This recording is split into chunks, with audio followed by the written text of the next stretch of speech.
Ladies and gentlemen, welcome to MythVision podcast. We're going to be interviewing and having a discussion with fanatics, if you will. Those who don't know, back in the day, Brady Goodwin was one of the lead people of the Fanatics crossed movement, Christian rapping group movement, if you will. And I hear an echo coming in. Maybe it's my YouTube here. So, okay, maybe I'm not properly saying things here because I heard multiple echoes. But he left the faith. He made a public exit. Want to find out what happened? Well, we're going to find out today. We're going to ask him. And I hope that everybody can relate in some way. And if not, empathize. Here we go.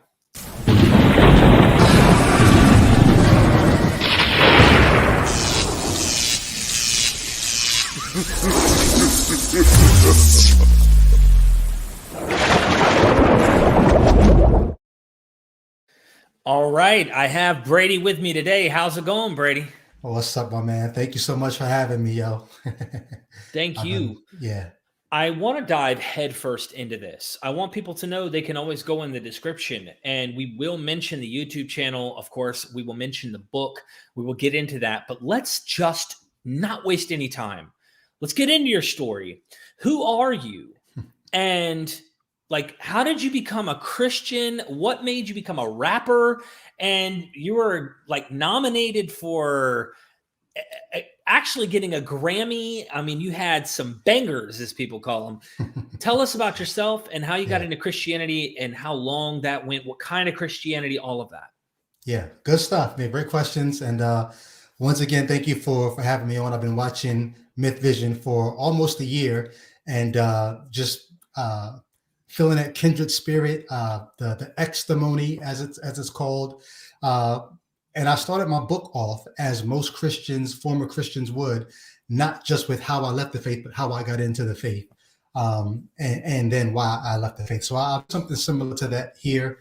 Born and raised in Philadelphia, the hood of the hood, not necessarily, the ghetto, as people would say, but just inner city living, inner city life.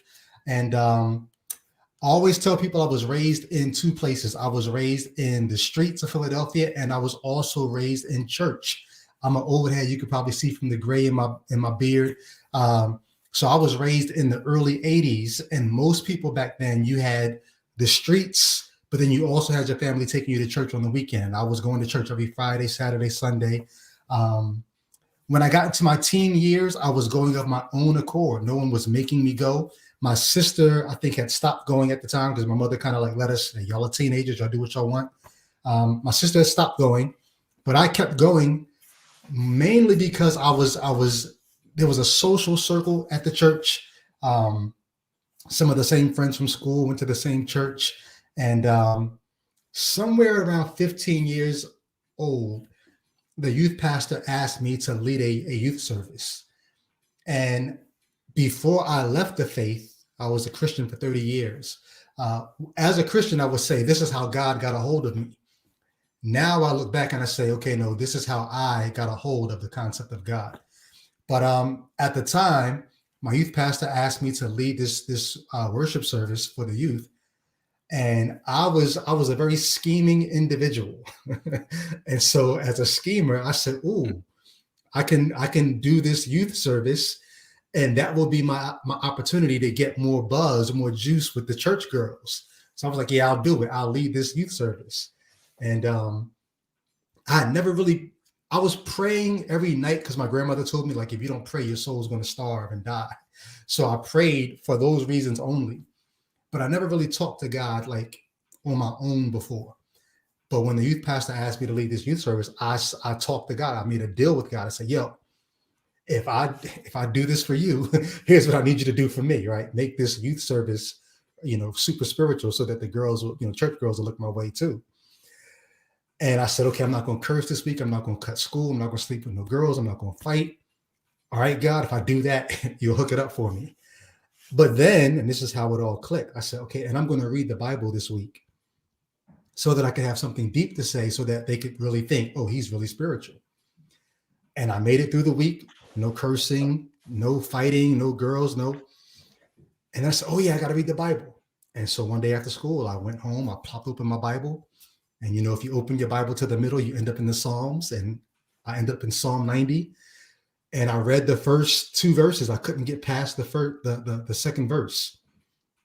And it was, Lord, you have been our dwelling place throughout all generations, before the mountains were brought forth, before you made the earth and the world. From everlasting to everlasting, you are God.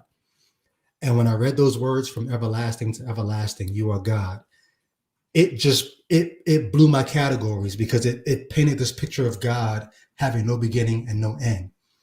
And I'd never contemplated eternity before. And I remember sitting on my bed, just kind of looking up out my window in the sky, like as if I'm looking to God, like, yo, who are you? Like, I can see you not having an end, but how do you not have a beginning? And that started my search of just being a God seeker and being a God worshiper. Didn't know the gospel, so I spent about a year just going around telling people, yo, you better be good or you'll go to hell. And we're raised to do that. Yeah. At some point, though, I met other people, and they sort of like Aquila and Priscilla did with Apollos. They pulled me to the side and say, hey, you're not giving people the gospel. You're giving them the bad news, but the gospel is good news. And they introduced me to the gospel of Jesus Christ, this good news of a sacrifice for sin, and all the things that melts the heart and makes you say, man, God did that for me. And that was around age 16 where I became a lover of the God of the Bible, the gospel message. And I literally, like we talk about, jump out the window. I jumped out the window on that message, like, yo, that's what it is. No parachute, I'm going. And just to tell our audience, like, I know there are Christians out there who think they have judgments of you today, or you're exiting Christianity.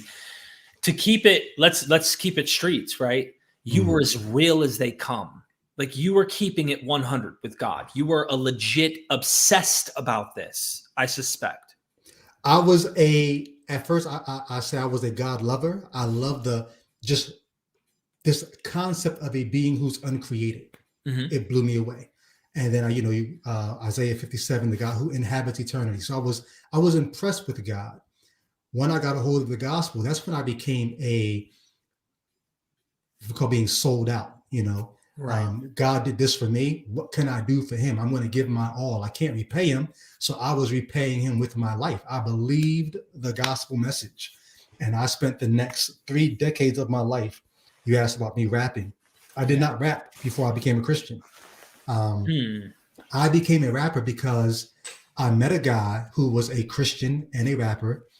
And I didn't believe him. I was like, yeah, prove it. Like, do something.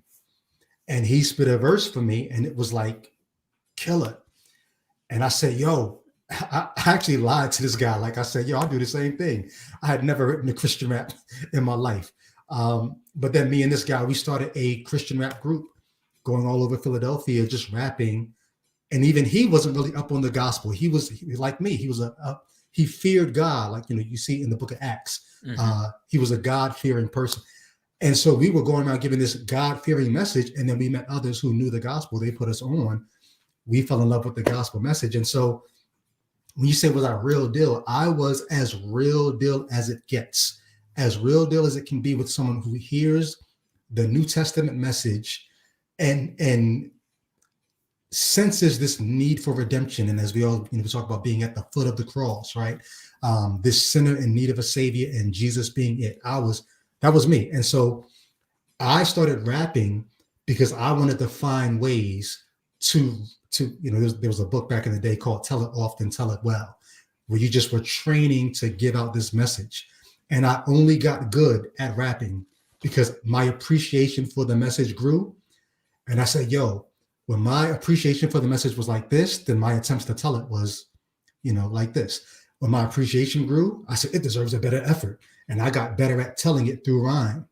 And so eventually I did. I took on the name Phanatik because I was still in high school at the time. I had a social science teacher. She talked about religious fanatics. She said, fanatics are people that take it too far. And I said, that's what I'm going to be. I'm going to be somebody who takes it too far for Jesus because other people aren't taking it far enough. Like that was me. I have to just mention something. Yeah. When people look at you sideways, like my own family, when I described them what my thinking process was, and they're like, I don't think of it that way.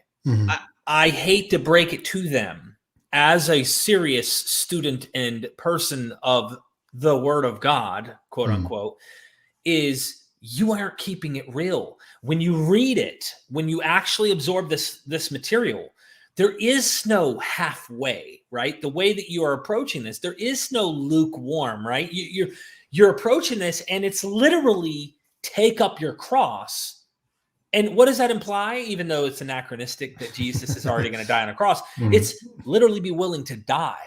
Okay, like go all the way to your death, become a martyr, follow Jesus. So you had to be a fanatic. And I love that you named it that, because the realest ones are the ones that look like, I hate to say it, crazy people. And sound like it was a badge of honor. It was a badge of honor. I mean, we had songs. This was even before the cross movement days. So I went by the name Phanatik, and then we formed something called the Cross Movement. But we had a song called All Out Crazy. We had songs that just talked like just, where we really were like, it was a badge of honor. If we got looked at sideways, it was like, yeah, we took proud.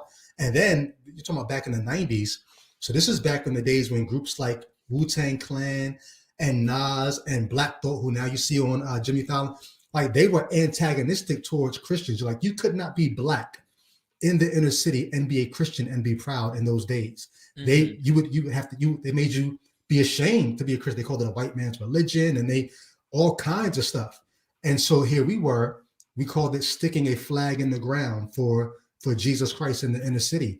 And it amassed a following of people who were like, Black Christians used to tuck their Bible in the inner city because it was not popular to be Black and Christian and young. Wow. And when we came out, it was like, yo, wait, we could be proud of this now? You got boots, baggy jeans, and a Bible? Like that's what we were. And that's who I was for the majority of my life, from 15 to 45. Yeah. Wow. Okay. So we're piercing into the movement that you guys developed. How much impact would you say the cross movement had within Christian communities across the world? So those who are not familiar with Phanatik, or those who are not familiar with the cross movement, would hear what I'm about to say and be like, yeah, right. But if you ask people who are anywhere in the urban Christian space, there's a lot I could say. I'll just sum it up like this. The generation before mine, the civil rights movement, would have had a hell of a time. And I'm not saying that to be funny. They would have had a hell of a time handing the baton of the faith and the church to the next generation had it not been for the cross movement. Like we really were that instrumental in my generation receiving the baton of Christianity and running with it. Wow. Would you say millions of people were aware of your music across the world? This is funny because we did what we did before the internet. Okay. There was no YouTube. There was no SoundCloud. There was no, you know what I mean? So millions, no. But the impact, millions for sure. Our biggest crowd was about 60,000 people. And they were not there for us. Christian festivals, we happened to get in front of them. Our average crowd, was about 1,000, 2,000 people in one city or another city. Sales wise, I can't even tell you what we sold. You talk about going wood in the hood, because Christian rap did not have there were no tracks laid, no magazines, no radio for it. We had to ride the backs of CCM, which is Christian contemporary music. Just to get on the radio. So millions, no, but the impact for sure. Like there are people today who will come up to me and they'll say, hey, my parents raised me on your music. And they're grown men now with beards and full families. Wow. But they were raised on our music. So the impact is probably like innumerable in terms of the people who were reached by what we've done. At the time, though, I don't think we would have been surprised to know that we have more than 100,000 people following us. Yeah. Wow. So there's a huge impact. And of course, it's just produced babies of people. Yeah. I wonder if Lecrae and other figures have had at least inspiration through. No, if you hear Lecrae's testimony, Lecrae will say he became a Christian rapper because he saw us in concert at an Impact movement conference. We took him on tour with us before he was even known around the country. So his first album was on a joint label deal with our label and Reach Records. Wow. Yeah. Okay, before we start to transition in this narrative to a fanatic in one respect to possibly a fanatic in another, I would like to let everybody know those super chats are greatly appreciated. We will get to them, but I want to get his story out first, and then we'll get into whatever questions, comments you may have in the chat. So, Brady, you are part of a bigger thing than yourself at this point.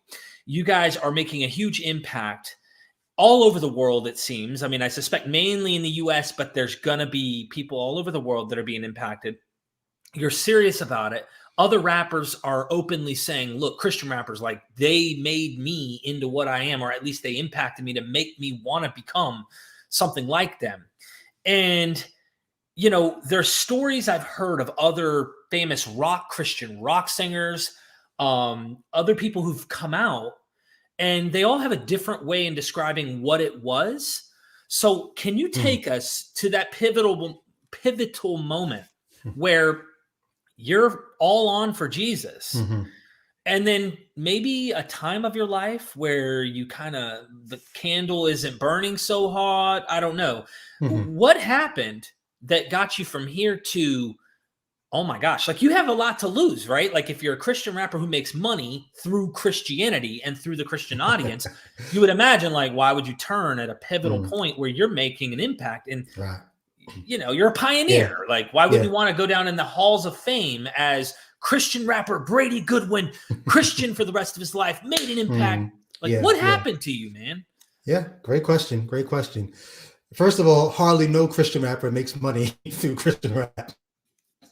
But it was a ministry, and my life was ministry. So Cross Movement ended in 2008, and after that I went into education. I ended up teaching at two secular schools, a public school and community college, but then I also taught at two Christian schools, a Bible college and a Christian university. So I was making a living being a professional Christian. And so there was that to contend with. But I think when things finally cracked, none of that was going to stop me from following where my heart was at. But what led to the crack was there had been cracks in the foundation, probably as early as, I think back to Bible college in 2008. So after, I went to Bible college and then I went to seminary, which is like grad school for the Bible. In Bible college, I shifted from believing that the Bible was inerrant to believing that the Bible was infallible. Inerrant is it's got no errors. Infallible is it's not going to steer you wrong. I was actually writing a paper on the inerrancy of the Bible and trying to prove the inerrancy of the Bible. I ended up saying, maybe I can't say that anymore. And so I downshifted to infallibility, but it didn't shake my faith. It just made me say, okay, maybe this is worth saying.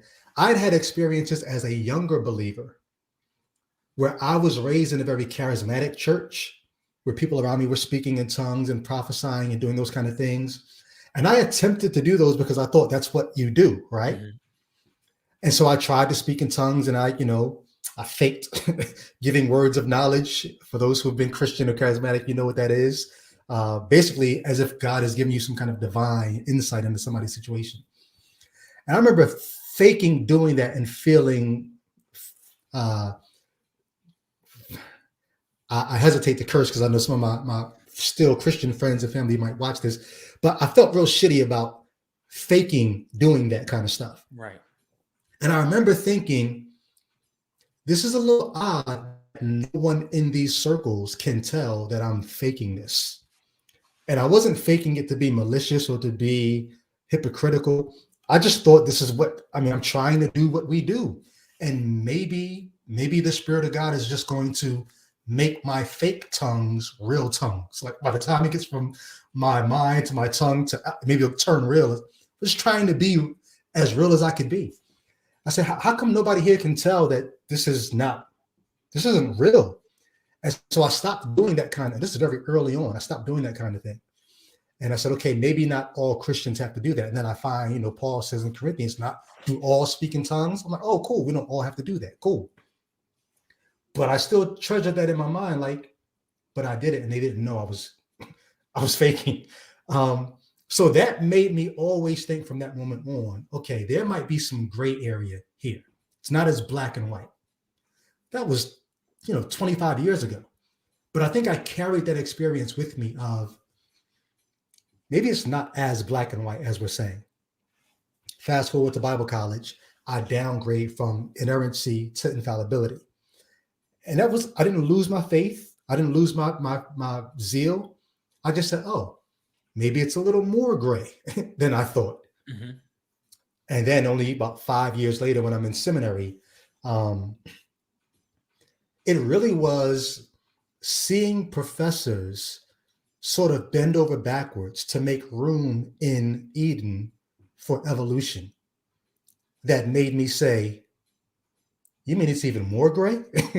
Like it's one thing for it to, okay, tongues may not be legit or, some other, but to now, I'm an evangelist at heart, right? So I'm going around the world. I spend my life tailor making gospel presentations. Now you're telling me we may not be able to take Genesis 1-3 literally. And I'm watching my professors find ways to, like I said, make room for evolution. And I'm like, this is a little, okay, but I know the story. I know what the Bible says. Mm. And I think part of the problem was I was too much of a biblicist. I was too much of, I know how this story goes. And I know that if you change too much of it, you've pulled the rug out from under what the New Testament says. And so just seeing that made me in seminary say, I think I had a moment. I was sitting in the class and I had a moment where something inside of me said, if you keep thinking these kind of thoughts, you're not going to last. And I had to decide whether I'm going to keep thinking these kind of thoughts or not. And it was the scariest moment I've ever had as a Christian. I can relate. I really can. I just want to bounce back again to speaking in tongues. You're talking to one, okay? Mm.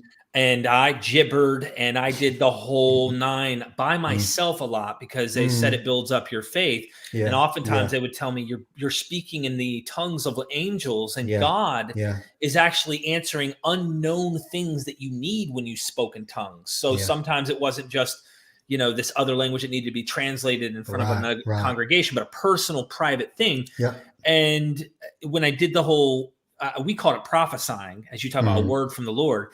Mm-hmm.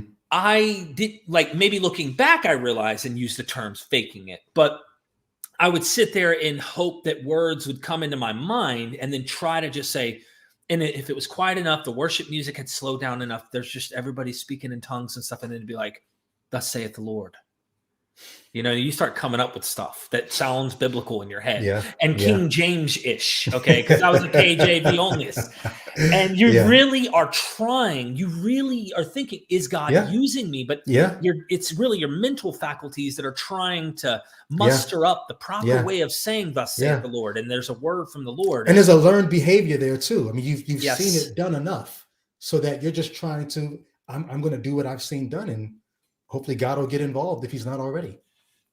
I'm with you, man. And it was a lot of experiences that I had as a youth and trying to climb over that peak of experience to recognizing cognitively what is true versus what this experience is. They don't add up. They don't have to go together. These experiences are human. And this is something I learned over time. So anyway, we're steering off of what I wanted to emphasize, that I saw moments where there were cracks in the armor for me, young earth creationism, and recognizing there were certain Christians trying to argue that a day are epochs of time or trying to find ways to reconcile. And I'm like, and these are Christians. So we can actually thank Christians for making non-Christians, because what they're doing is showing the issue. This can't be understood the same. Like, we're looking at the same literature, and everybody kind of walks away with something different. And you're going, well, what's going on? And as Christians, we're trying to figure out what the truth is. Yeah. I'll say one thing, and I want to have you continue in this. You're meeting a crossroads, okay? The cross talk. You know, we talk about the cross a lot here with you on the show. And, you know, you're seeing these little kinks in the armor. What were some of the things that started to make you steer off? Because I used to tell myself, no matter what, Derek, I thought it was with God. I assumed truth was God. And when, as a young kid, I prayed and goes, God, like whatever the truth is, lead me in that path. Whatever the facts, whatever the truth is, make sure that's the case. But I always said, make sure you bring me back to you no matter what, if I fall away. I used to say these prayers. Yeah. And the crazy, ironic thing is I think the truth was actually not in the idea of God. If anything, God is self. But anyway, that's a whole nother. There's just so much to get into here. But Brady, tell us more about your story. Keep continuing taking us in this path. Yeah. So this is seminary. This is around circa 2013, 14. I always talk about Peter Enns, right? I chose to read a Peter Enns book for one of my Old Testament classes. Wow. It was the evolution of Adam. And I tore the book to shreds. I'm like, you know, because he's one of the first ones that I encountered who was like, you know, so Paul was wrong about there being a historical Adam. Paul was a man of his time, you know, but then he's, you know, but we still need the cross because sin is a reality. And I'm like, no. Once you get rid of Genesis 2 and 3, don't try to usher me still to the foot of the cross. If there's a natural explanation for origins, then there's probably a natural explanation for what we've been calling sin. Don't try to give me a natural explanation for origins, but then a supernatural explanation for there's got to be. And so I think I was introduced to social biology. I think the book was Doing Away with Adam and Eve, and getting introduced to social biology and saying, wait, so there are other ways to contemplate what we've been calling sin or these quote unquote evil impulses. And it introduced me just to another way of looking at the world when before it was, there's no other way to explain our reality. The Bible, what I said was the Bible does such a good job at explaining our reality, but really I just hadn't been exposed to any other ways. Wow. God, please, if you're watching audience, please relate. Try to relate. Think if you have any relation to what is being said here today. I want you to live through this interview, whether you're on the believing side or not. Feel where we're coming from. And empathize. If you disagree with this conclusion, empathize. Understand why he is the man he is today. Brady, I relate, brother. Keep going. Yeah. So I'm thinking, if there are other ways to explain our reality, and that doesn't mean that we know all the answers. It just means there are things that we do know now that possibly biblical writers 2,000-3,000 years ago may not have known. And so I just remember sitting sometimes whenever I allowed myself to think these thoughts and just thinking, okay, I'm trusting this book to be the word of God. But what if it really is just the words of men? And even back when I was in seminary, I had this moment where I said, okay, I'm going to have two minds while I'm here. And I always talk about this because I know there are Christians waiting to jump and say, see, double-minded man is unstable in all his ways. Right. But it was beneficial for me. I said, let me have two minds. One mind is I'm going to continue to learn what they're teaching me at the seminary. The other mind is I'm going to question everything and say, what if it's not true? If it's not true, what would I find? If it's not true, I would find inconsistencies. I would find just things that just cannot be literally true. Now, maybe it could be figuratively true. Maybe it could be, we call it God accommodating himself to the knowledge of the people at that time. It can be all that, but it can't be literal. And you're going to keep finding that along with the inconsistencies and maybe even contradictions. So if it's not true, what would I find in the Bible? And I remember finding those things and saying, that looks suspiciously like what you would find if this was not true. What do I do with that? And I take it back to God and say, man, I keep finding these things. It looks so much like what it would be if this was just a product of human minds who could not possibly have known what we know now. Give me signs of the divinity in this thing because I'm losing it. I keep seeing human human fingerprints all over the place. Show me you. I remember by the time I graduated seminary, I said to God, I said, I can't see you in this book anymore. I need to see you in your world because I can't see you in this book anymore. And I just began to look for God in the world. And because I had biblical lenses for 30 years, I was able to look at every coincidence to say, that must be God. Okay, that's you, God, right? That seems like what you'd be doing. And then at some point I just said, what if I stopped helping? What if I stopped helping this look like God? Stop interpreting this in God's favor and just let it be what it is. Do good things still happen? Do bad things still happen? Do coincidences still happen? Does life still happen? What if I stopped praying? What if I stopped? And just sort of putting my faith through the test. And at some point it just clicked. Like, I'm not trying to offend anyone when I say this, but it's like I saw how human it all was. And I pitied myself.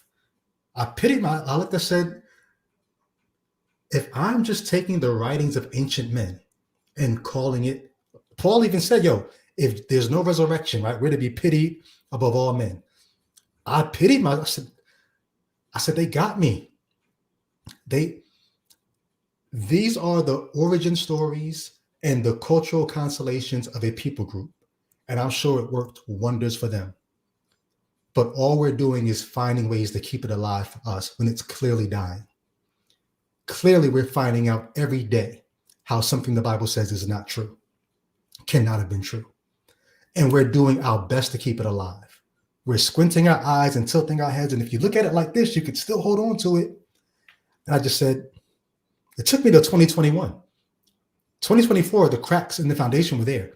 I spent 6 years in denial and depression because I didn't want to face these facts. Is it fair to say the way I deconverted, I'm glad I call it landing the airplane. I was able to land it. It didn't crash and burn. I landed the airplane for me, but there was a slow death process where I literally was having to, so there was a death of an idea that I had. But what ultimately happened is, as I explained it to my mom and my sister who inquired, wanting to know, we had a deep conversation at a cookout, and they were like, what did you find? And I said, well, what I found is, metaphorically speaking, I scaled the hills of this worldview, this religion. At the end, at the highest mountain, at the end of this story, if you will, I saw a mirror, and it was me the whole time. And it was like, you know what I'm saying? Like, I saw myself and was like, the footprints in the sand. That I always loved that story. Who carried you? Who carried you? I was just about to say that. And I thought, damn it, we're stronger than we give ourselves credit. Yes. And we keep saying, thank God my son got into school. How about thank your son for kicking ass and learning? Excuse my French, but I got you. The language we use, we always want to give credit to Santa Claus for the gifts that come in on Christmas. I'm glad when my kids found out that was just a story we told them, because now they can see us and appreciate the parents more. And go, you guys are the ones who give us the gifts on these days, and we appreciate you for what you do. So, all right, that's taking off track, but so there's this period of time. You start asking questions. What were you looking into? You started with Christian material, like Pete Enns. And I love Pete Enns' stuff too, by the way. Even today, I've tried to interview him. I've emailed him. I've tried contacting his wife is the one in charge of his emails, because I want to dive deep with him. And I think we can relate. At the same time, he falls on the side of he still thinks something's there to hold on to. That no response back other than through Messenger, which he says, email me. So I email him. Nothing's happened. I can't get him on the program. I want to dig deep. Adam, is Israel ideas? I want to dive into what's going on here. Is this just a reflection, Genesis 1 through 11, this mythological language, a reflection of later Israelite history? Therefore, it's not literal. Like all of this stuff. Other than Pete Enns, what other works impacted your work, your thinking? So it was interesting. I said I stayed away from investigating all this for about 6 years after seminary. In 2021, what's his name? Ken Ham ended up getting into it with what's the guy from VeggieTales? You talking about the scientist guy, Bill Nye, the science guy? No, not Bill Nye. VeggieTales, you know, the cartoon. The Christian cartoon or whatever. Yeah, Christian cartoon. But I don't know the guy. The guy who draws it. He's got a podcast called The Holy Post. Why am I forgetting his name? Anyway, somebody knows his name. Phil Vischer. Okay. Phil Vischer. So he does a podcast where he's not doing VeggieTales anymore, but now he's just talking about Christian ideas in the public space. But he's a very thoughtful Christian, so much so that he's getting into it with Ken Ham about evolution. And he did this whole podcast on how many Christians and for how long Christians have been looking favorably at evolution. So him and Ken Ham get into it. And then Phil Vischer starts naming these books that if anybody's interested, you can check out these books about Christians who countenance evolution. And he starts looking at, starts talking about John Walton and these others. I said, I'm going to order that book because now I want to investigate this. So I order the books. I pay for them. I start reading them. And then I find these notes from seminary where I read these same books in seminary. I blacked it all out. Wow. So I find my notes from seminary where I'm like, oh, this is good. This is good. But now in 2021, I'm reading the same material and all my notes in my Kindle are like, this is bullshit. This is crazy. This is nah. And I'm comparing the seminary me from 2013 with the 2021 me. That's like, I'm not buying that anymore. And so I think I started looking into, I started finding Christian theistic evolutionists. So Dennis Lemereau, who are they? Adam and the Genome, Dennis, Scott McKnight, and Dennis Venema. These are people who are helping Christians think about. Oh, and you'll appreciate this. William Craig, Bill Craig, who had his own battle with this. It was so funny because I went through this alone. And then when I start doing this research, I look up and I see William Lane Craig is battling with these same issues. Now, he came out still believing, but he wrote a whole book where he's trying to find ways to square evolution with Eden. And I'm just now looking at all these Christians and my former professors who've written about this stuff. And I just found myself in 2021 saying, I don't think that you all are intentionally lying, but I feel like that's why I wrote the book. The book that I wrote is called Let There Be Gaslight. Yeah. Because I feel like there are people who, that there's something here. You know that there's something we need to be paying attention to, and it should be affecting what we're calling truth. But rather than let it affect us, what you're doing is you're finding ways to say, oh, yeah, science says some true things and the Bible says some true things, and marry the two, which to me, it felt false. And I said, I'm going to at least be one person. Maybe this is for posterity. Maybe nobody in my generation will even hear me or believe me. But at some point, people will be able to look back and say, dang, somebody said this 20 years ago. Somebody said, that we didn't have to do this. We didn't have to keep this thing alive. Talk about the footprints in the sand. I wholeheartedly believe this. We're carrying God. We're carrying this ancient, I believe God is an ancient hypothesis. I believe at one time God was the best hypothesis that they could come up with. I still would not say throw God out as a hypothesis. Right. It's a hypothesis at best. But at some point I just said, you know what? I'm not going to carry this anymore. If God lives, if God speaks, he should be God enough to do it. Right. Especially the God we've read, the one Right. we know is in Right. that text, right? Like, right. So yeah, I'm with you. That's why it's cognitive dissonance and just honesty.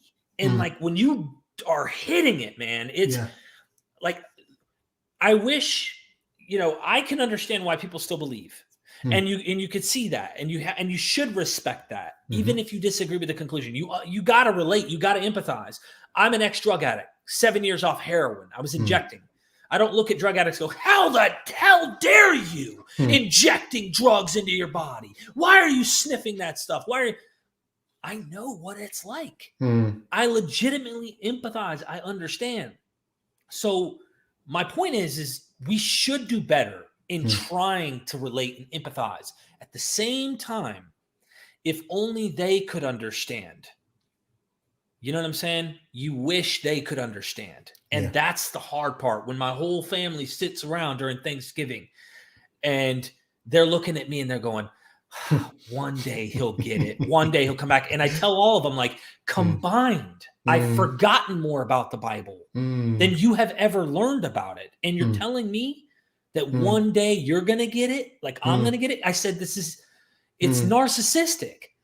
Anyway, back to you, brother. I want to hear what you have to say. I'm relating and I'm trying to vibe with you here. I've heard your testimony before. There were times where I just like, I wish I could come through the screen and just hug you like, brother, I feel you, because there's so much that, like, just to this idea of like how real it was to me and how real my desire is to see other people in the same way I wanted to see people freed from sin and death.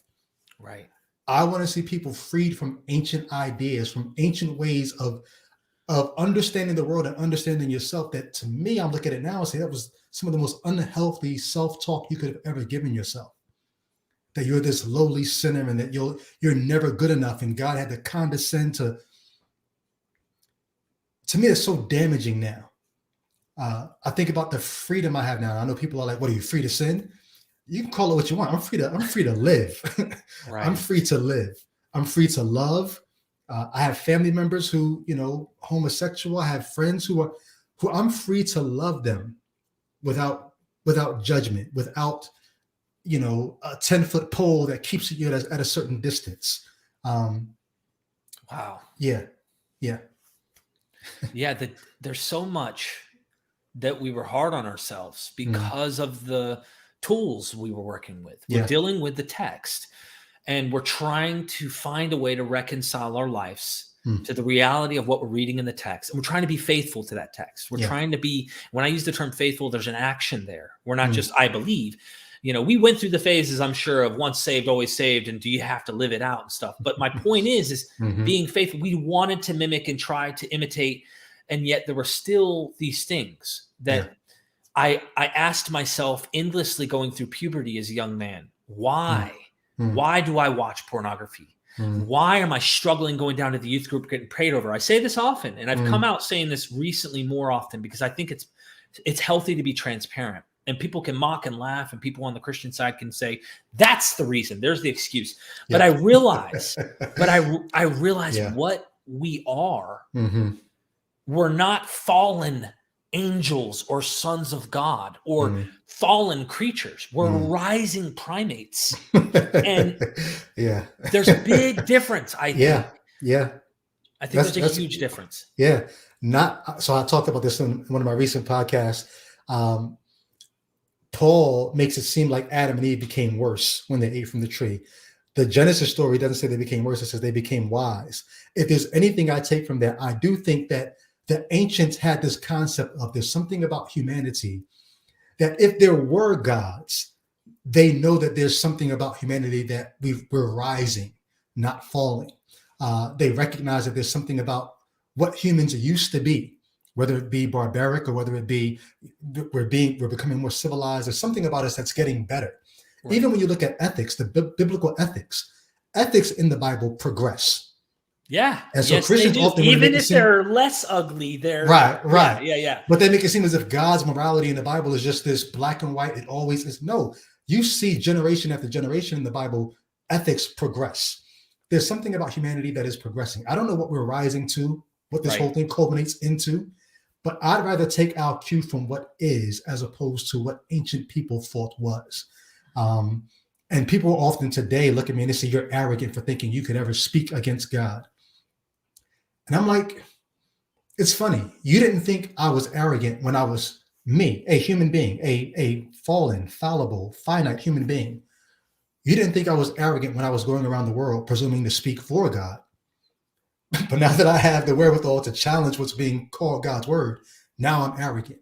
Yeah. It's a complete reorientation of the worldview. I want to mention something that you made me think about, and I haven't ever thought of it in this way. We're rising. And even in the Genesis account, Adam and Eve, in a sense, are rising. Okay. God had to knock them off of their stepping stool, kick them out of the garden because they had become like gods, right? Knowing divine good competition. And evil. Yeah. And they would have repopulated if they would have eaten of the tree of life. They would have lived forever in this garden. God couldn't have that, couldn't have competition, couldn't have this be an issue. So if you look at it, it's really a story about how we're to be subjugated underneath this deity. And look, I don't want to get lost too far off into this, but yes, there's something interesting about what you're saying here that makes me think that there's an awareness that man is constantly trying to rise. Yeah. But it's demonized. It's of course arrogant and wrong because you always should respect the gods. Yeah. Always. Yeah. And this is what religion is, right? Religion is I was talking about this. We know we can't control things. We can't control the weather. We can't control enemies. We can't control the 6 billion other people in the world making decisions that might impact us. We can't control sickness. We can't control death. But if you can create a middleman that in some way you can control, yet this middleman controls all those other things, it at least gives you the confidence or the comfort that you have some control over the things you really have no control over. That's what religion has always been. That's what gods have always been. And so there are very many people who are afraid to even question or challenge God, the idea of God, because it's like, if I do that, I'm giving up my talisman. I'm giving up my control over that which controls the things I can't control. And so it's almost like they would shun you because we can't have you around thinking like that. You might get us struck by lightning. But when you think about what's really going on here, it's like, no, wait a minute.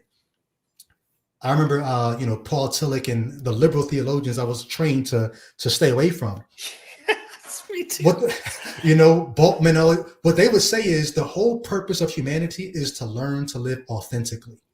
And learning to live authentically is understanding that we just don't have control over these things. And maybe we've created a God to give us a sense of control to regain some sort of, but at the end of the day, if you ever learn to live authentically, you're going to accept and embrace the fact that we just don't know some things and we just can't control some things. But then, like you said, Derek, there are a ton of things we can control that human life should be about. How do we get mastery over the things that we can control? Ourselves, our passions, whether it be our democracy or our form of government. Like, there are things that we're not as helpless as we'd like to make it seem. But relying on a God puts us in that, back in that corner. You have said so many very, very to the heart points in this so far. I'm quite impressed with the story. I've never heard it before. So you're studying, you find out John Walton finds an let me not use the word apologetic. Let me be fair, because I think John Walton has some sophisticated ancient Near Eastern understandings of trying to compare Genesis to other texts. And he's right in doing so.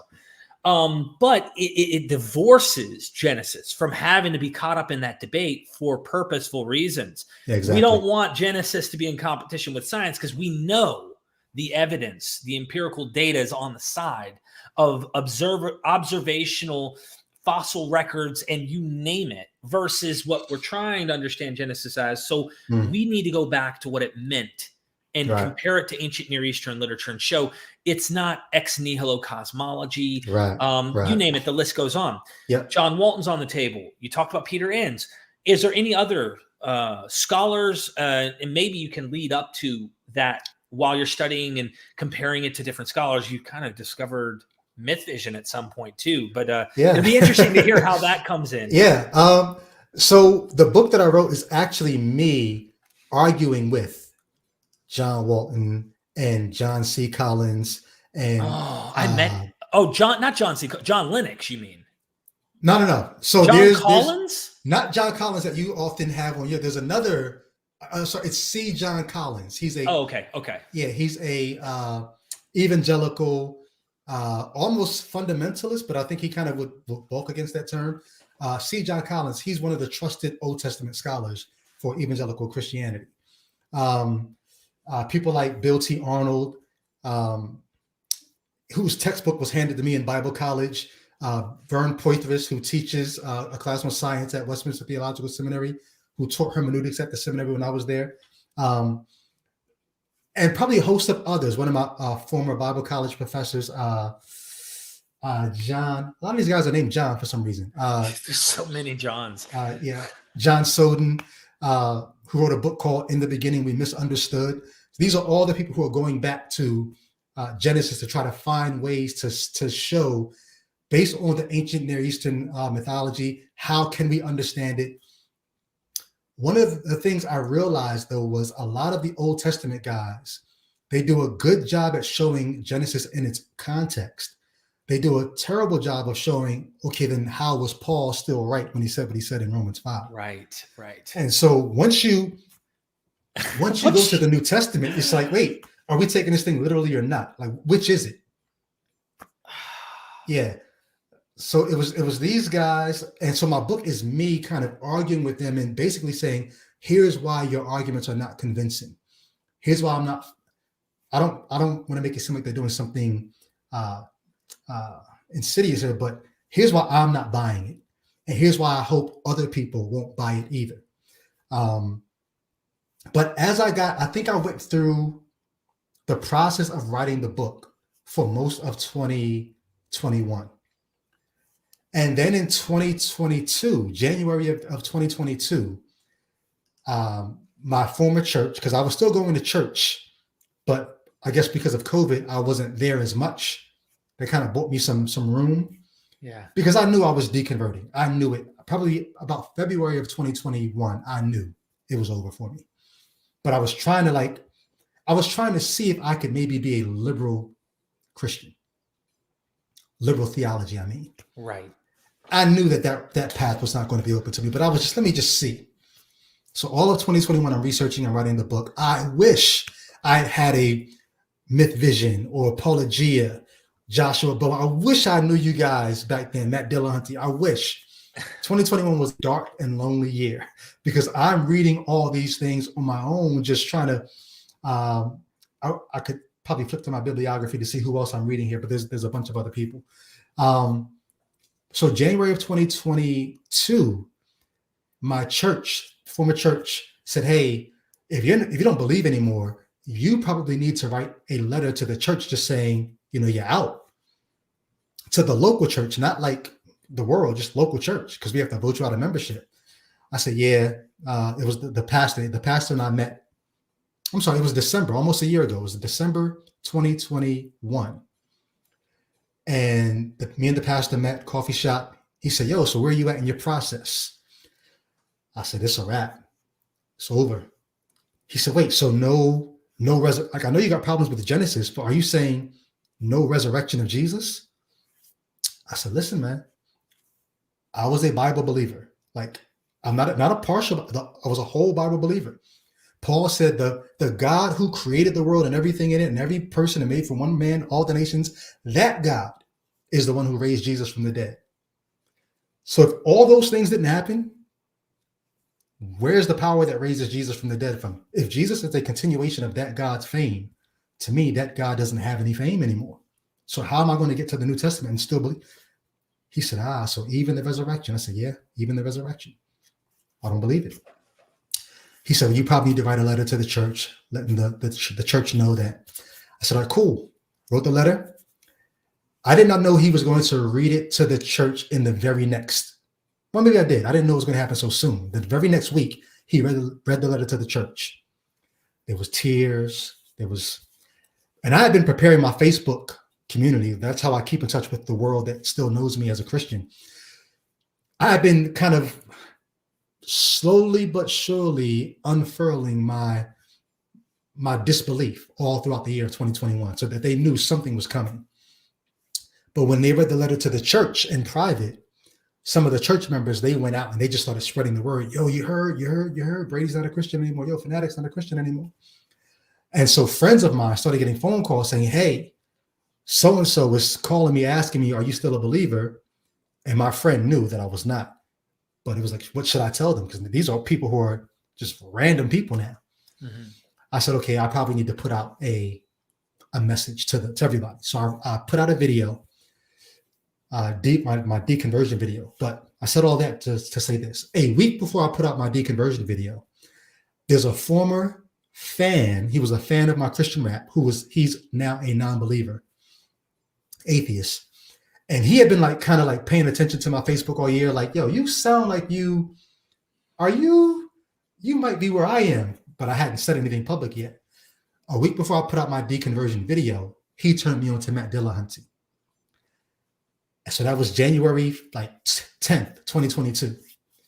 I turned on to Matt Dillahunty. From Matt Dillahunty, I got turned on to, I think it was maybe Joshua Bowen. And then from there, I started finding out there's a whole community of people who've been saying plainly the things I was struggling to arrive at this entire year. Right. The closest I had gotten was I watched the Unbelievable podcast with Justin, and he had Cosmic Skeptic on there. And I loved a lot of his stuff. But I still didn't know that there was an entire community of people having these discussions. So it wasn't until probably February of this year that I started saying, I didn't have to write a book. I could have just turned people on to y'all. I would have been fine just reposting you all stuff. I'm glad you did write a book, actually. Right. I'm glad that this is kind of a historical, it's saying where you were, where you are. Who knows where you'll be in 5-10 years, right? Yeah. I'm really glad that you emphasized and went into the detail that you did in presenting what it was, what this process was like, even what happened to you. You know a little bit about my story, and then I got excommunicated. I was trying to keep it within the Christian faith issue. My exit was under different issues, even though I did stumble across the Genesis issue and eventually go down those paths. It was other things that made me question, and it was actually New Testament stuff. So it was actually the New Testament did it for me because I was actually trying to take Jesus to the bank. What I mean is, I took the words of Jesus as Jesus says them in the Gospels, pretty plain as day, face value, what he says, and not try to do gymnastics to try and save the Savior. Jesus said he was coming back soon. Now, the God of the universe in the flesh, in my perception, and I'm sure yours as well, the God of the universe says he's coming back soon, but he doesn't know how to convey in his words what soon actually means. It means who knows when, because God's time's different than ours. This is a problem. And so I started going that route, and I won't bore you with all the details because our audience probably has seen it before. If not, we'll do another episode and we'll talk. We'll do more back and forth. This is for you to shine here. I really want people to get your book. I want people to go check out your YouTube channel. And so just so everybody knows, the name of the book is Let There Be Gaslight. Does the Bible tell the truth about our creation, fall, and redemption? Which now I get the context after listening to your deconversion, fall, and then redemption, how this connects to the New Testament. Yeah. I need to read this, and we need to do another episode in this book. Yeah. Also, you have the YouTube channel, Brady Goodwin. Go subscribe. So I hope everybody will go down in the description or just search you and find this. Yeah. The links are there. Brady, what else can we say about this process? Have you got a ton of negative feedback from Christians trying to psychoanalyze your deconversion? It's just you wanting to sin, or it's not authentic, or you're whatever. Tell us a little more. It runs the gamut, yo. Everything from, oh, you were never really saved, to you still are saved, you just don't know it. Exactly. Right. I mean, there are people who've been discipled by my music. I mean, sincerely. If you go back and listen to Cross Movement or my solo stuff as Phanatik, you're talking about somebody who truly, I gave my all, every last drop that I had to understanding the Bible's message and conveying the Bible's message in the most clear, concise, convincing terms. So there are people who've been discipled by my music. And so they're like, there's no way Phanatik was not a Christian. And I think it's frightening for people to have to contend with. So if someone who gets it the way he got it can now be saying what he's saying, what does that mean? Either for the faith, maybe it's not true, or what does that mean for the security of the believer? Maybe believers just are not as secure as we thought. And so the responses that I've gotten have been everything from, like I said, you never were saved to you still are saved. I've had people who I've done ministry with for decades, people who were in the rap group that I was a part of, who are now going back and looking. The first chapter of my book, I talk about my conversion experience when I became a Christian. Like I told you guys a little while ago, how I tried to use God at the beginning of my salvation story. One of the guys from my rap group went back to that part of my testimony in the book and said, see, that's why he's not saved. He never really was a Christian. He came to use God. I'm like, yo, like, what do you like? That was my BC days. You're using my BC days as he never really was a Christian. Like, what are you doing?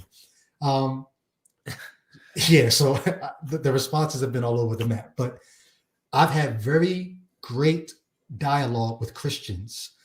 To this day, if you look at some of the reviews for my book on Amazon, some of them have come from Christians who are wrestling through this, and they are fair-minded, and they're like, hey, he's raising great questions that we need to really think about, that we can't really. And so every day, I mean, I've spent all of 22 flying out, meeting with people, on Zoom, meeting with people, Christians and Christians, former Christians, trying to understand how this process goes.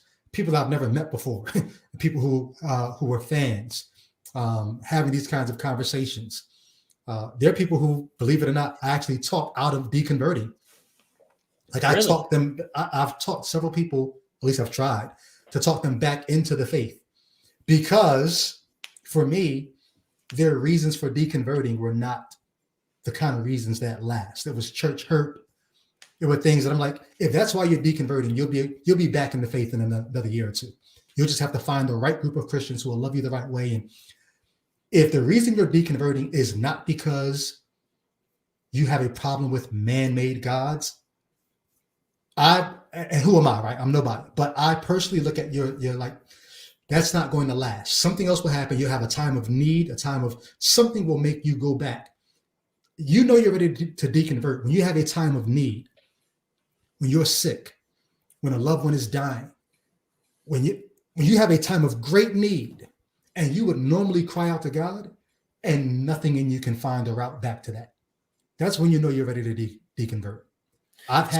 Yeah, go ahead. So I wanted to, so I have a little bit of a different perception on this. Yeah. And if this is my angle, right? If what you are practicing, if what you are believing in some way is impacting you negatively, right? And I say this even to people who are atheists, who become nihilistic. They think they can't get it out of their head that like, oh my God, there's no purpose, no meaning, whatever. Yeah. They're just trapped. Find a philosophy, I tell them. It doesn't have to be Christianity. Find something that works, whatever it is. I encourage it. But as long as you're okay up here. Yeah. But for me, I use this analogy in recovery with drug addiction. And there's people who run around in these groups, 12-step groups and stuff that go, well, if you're trying to get clean for your kids, you won't get clean. So you might as well not even try. And now here's where I totally disagree. I think maybe the reason sometimes people do things are different. Gotcha. But when they get around to actually evaluating, whether it be I felt guilt because of pornography, whether it be they treated me like crap at church, whether it be something doesn't make sense to me biblically, investigating it, if it's okay, if they're healthy in the process, then I encourage that. I don't care what the meaning is, because at the end of the day, it's for your kids you're trying to get clean off drugs. It's for yourself. It's so that I don't go to jail. It's so that I don't lose my house, my car, my health, whatever it might be. I don't care the reasoning, even though there's people in the 12-step group that act like, if it isn't only for you, you might as well have them like standing behind a podium and preaching, because they're like, if you don't in yourself come to the real, and you're like, look, man, as long as they're okay, as long as what they're doing is keeping them healthy and safe, I'm encouraging it. That's my only little tidbit of criticism. Yeah, I get you. You know what I mean? Who knows what they might discover? But I think your intent was well put, and I think you really knew these people better than I'm describing this. And I'm just painting a picture here, so you probably know their circumstance better than I'm painting. You know what I mean? And I think I guess as a student of religion, world religions, and Christianity, I think I don't want to see people spin their wheels and have to go back around the same lap of the track. Like, you might think you're somewhere that you're really not. You might think you're done with God, and then really you're not done with God. You're just done with Western Christianity, or you're done with the church, or you're done with all these, like Lecrae, right? The rap artist Lecrae, former Christian rap artist, still Christian, whatever he is. Yeah. He has a song on his new album where he talks about deconstructing, but now he's reconstructing after deconstructing. And basically it's, I'm done with the Western Jesus. I'm going to have a more Eastern, Jesus. And I'm like, okay, you didn't really do what you think you did. You deconstructed and you reconstructed really the same house. You kind of just painted you painted the outside, and you put a deck on it, but it's the same house. So, but I hear what you're saying. Like, I'm not the police of who can deconvert and how you can deconvert. I'm just saying, like, if the person that thinks you're where I'm at, if it's just church hurt, you're not there yet. But keep searching. I'm feeling you. And look, I can't, I'm not omniscient, so I can't peek into what you know with these people and you understand. I want one question of mine. Let's get into Q&A. And if you have any questions, super chat your questions. Brady and me are going to take them, and you can have your question answered, right? So Brady, my one question, and I thought this was clever the way that you described it, is if this book in your deconversion, if this book is seemingly man's fingerprints, especially time-stamped. And I'm using time-stamped to say, wow, this sounds like Stone Age or Iron Age or first century. Like, it just is not omniscient of knowing the future. This God, thus saith the Lord, biblically does not know these things, or at least the apologetic is that God is working within the confines of the brains of these people who just don't know either. And then it's like, how do you know that this is God at that point? The question I have, and it's an interesting one, is that many Muslims, and I'm now diving into Quran and Islam, many Muslims are doing this, and they're trying to act as though we have found modern scientific claims in the Quran, right? They're already seeing this issue that you're talking about, and they're trying to be apologetic and present all the Quran is loaded with these scientific evidences that we only discovered in 1953 or whatever. This book was written in the 7th century. Do you have a comment on that, or have you come across that and thought about that at all? Yeah, I deal with it quite a bit when I talk to Christians, and it's so funny because so on my podcast we talked about Jehovah's Witnesses who've been deconverting, and it's eerily similar. It's the same thing. I look at Muslims who deconvert, and the way that apologists will talk to former Muslims. Muslim apologists will talk to former Muslims, and it's the same thing. My comment on that is, I really want people to do what I had to do, which is demand better evidence for what you believe. Yes, you could probably twist some things. Who was it talked about? There's a psalm that says God provides pathways in the sea, or something like that. And there's he was a Marine captain or something who became some sort of marine biologist or something like that back in 20th century, maybe 19th century. But he took that verse and said, oh, so there must be currents in the ocean or pathways in the ocean. So see, the Bible was on to something thousands of years ago that we're just finding out today. You could do that you could pick up a newspaper and find a way to say, oh, it said this in 1933 and look what's happening today. And if you work hard enough, you can make anything say something that's close enough to, doesn't this look just like this? So then they must have known. You could do that kind of thing. But I think at some point you've got to recognize that that's what you're doing. The book is not doing it. The ancient author is not doing it. The divine author was not doing it through the ancient author. lest you open the floodgates to, this is where fundamentalism came from, right? They looked at the way that the Bible was being interpreted in all these allegorical ways, so much that, okay, then at what point do you ever stop saying what it can mean and start talking about what it actually means? And you got to give, this is, as Sam Harris said in that, I did a recent critique of Sam Harris and Jordan Peterson and their religion on religion. Sam's right, though. He says the fundamentalist will always have the leg up on a lot of this because the text kind of face value says these ugly things or these radical things. You want to allegorize, you want to metaphor, you want to do all that. That's cool. That's all cool and all. And I actually am closer to that kind of worldview, right? Like a much prettier interpretation there, buddy.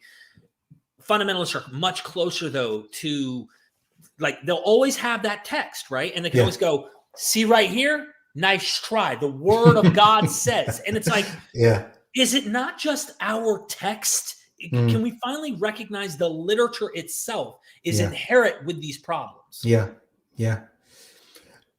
It's inherent with the problems, but at the same time, its weakness is also its strength, because you have these human authors and you have so many of them.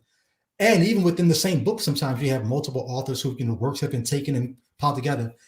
It says so many contrary things that if you're going to hold to it, it almost lends itself to, so that it must not be literal. Because so this is like, who was it? I'm going to forget his name. Dr. Michael Brown, right? He's a Christian Messianic Jew. He was recruited to critique a chapter of my book. He talked about the way Genesis chapter 1 and Genesis chapter 2, I look at how they tell two different creation stories. And Dr. Michael Brown says, well, clearly when I see this, so he admits that they're saying two different things, but then he says, but if an ancient author put these two contrary things together, then he must have been doing something different than what we think. So then rather than try to say he's wrong, or that chapter 1 is wrong, or chapter 2 is wrong, why don't we just get very involved in what the author might have been doing by putting these two contrary things together? So now what would have been a weakness becomes a strength, because now it can lend itself to all kinds of interpretations, because clearly it can't be literal until you need it to be literal in the New Testament. And so those are the kind of games that I just was like, I'm not willing to play those games.